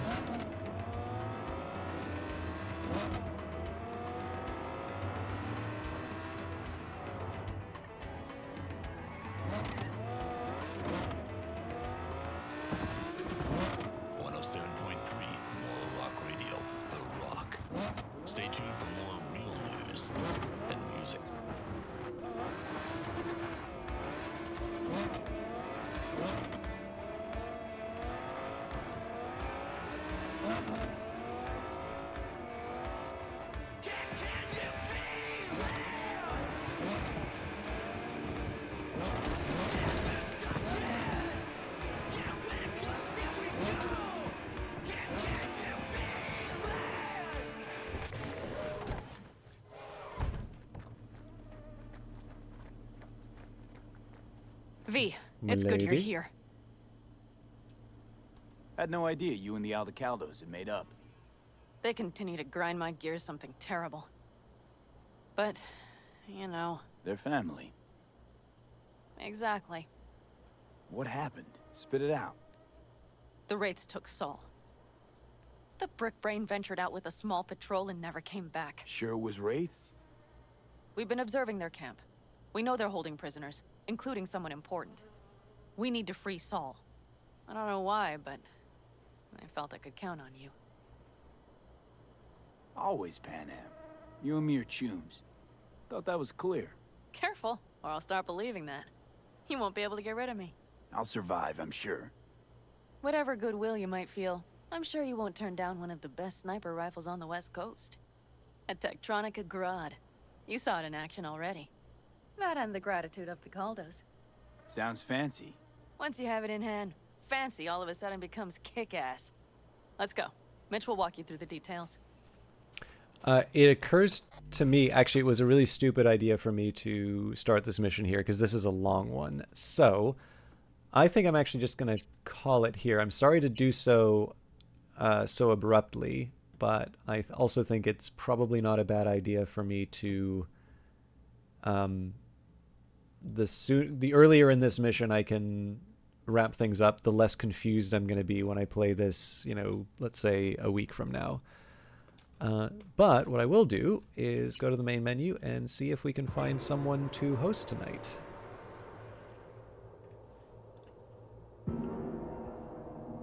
Oh, we do have someone to host tonight. Revived Snow, who I believe... Revived Snow is currently playing Beat Saber.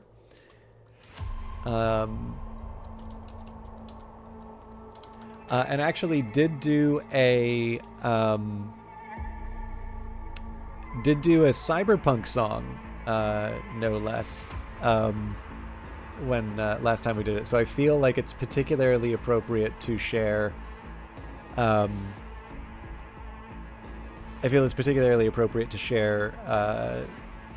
Share it when Snow's doing Beat Saber. So, plans for the next... I'm not going to maybe fully do the next month, but let's work out what I can. So, next Monday is fine. So, I would expect, all things being equal, Tyranny on Monday and Wednesday. I will try to do Cyberpunk on Friday, and as Index Gnome says, always get confused when I get back to a game after a week. It's actually one of the reasons why I feel a little uncertain with CRPGs, because I'm worried that there's going to be a quiz. Now, I will say the week following, Monday the 13th, that is Thanksgiving in Canada. I realize it's different for the Americans, but in this case, 13th, I will not be streaming because that is a holiday. I also believe that week has the local game dev collective, so it may be that on the 17th, I may do Tyranny just so I do that at least once for the week. Anyways, next week should be fine. Thanks for watching. Please enjoy Revived Snow.